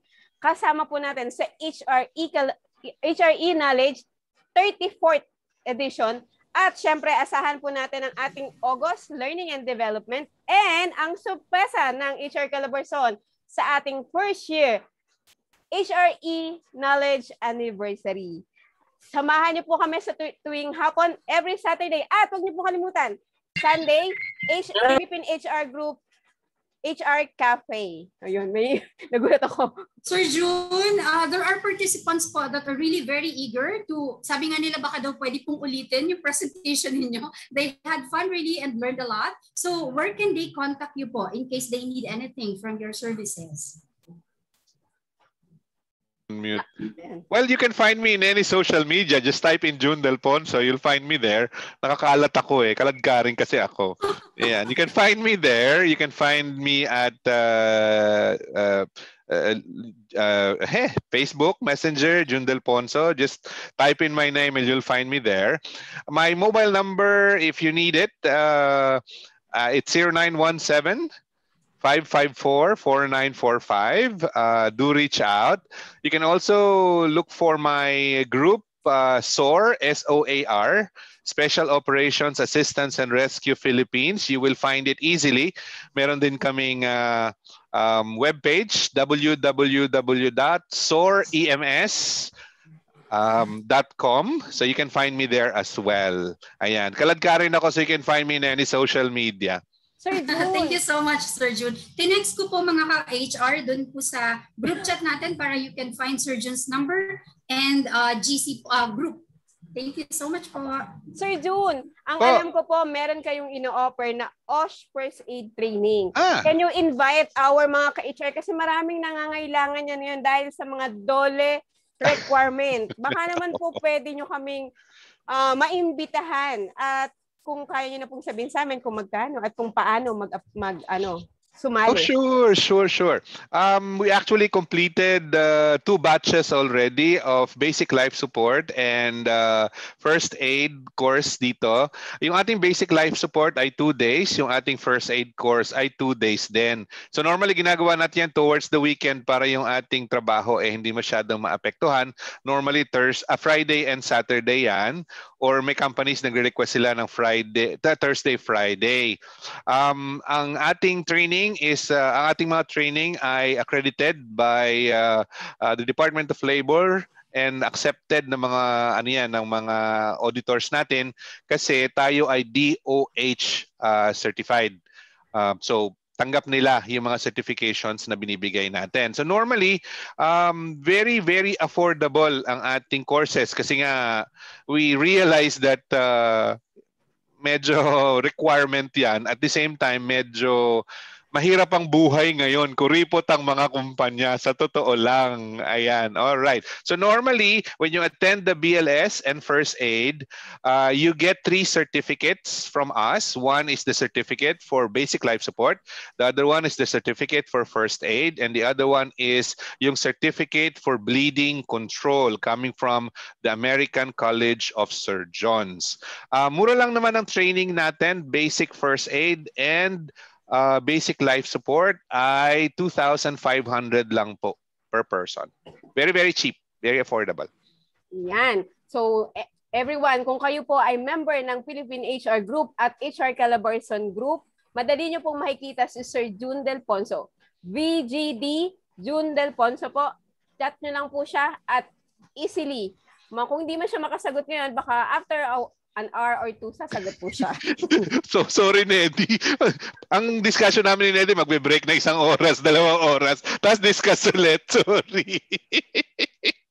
Thank you po ulit, Sir Jhun. Learning kasi, Sir Jhun. Tuwang-tuwa sila po. Busy. Muli po, Sir Jhun, in behalf of Board of Directors of HR Calabarzon, maraming salamat po sa very, very short notice. Pero binigyan niyo po kami ng pagkakataon na maging isa po kayo sa resource speaker ng HR Calabarzon. Maraming salamat po. At muli po sa mga ka-HR natin dyan sa Cavite, Laguna, Batangas, Rizal, Quezon, maraming salamat po. Magandang gabi. Gabi na kasi madilim na po dito sa akin. Ang lakas po kasi ng ulan dito. Umuulan po dito. Maraming salamat po muli. Ingat po tayo. Stay safe everyone. Magandang hapon po. Bye! Bye. Thank you. Bye guys. Take care. Bye. Be safe. Be safe po. Be safe po.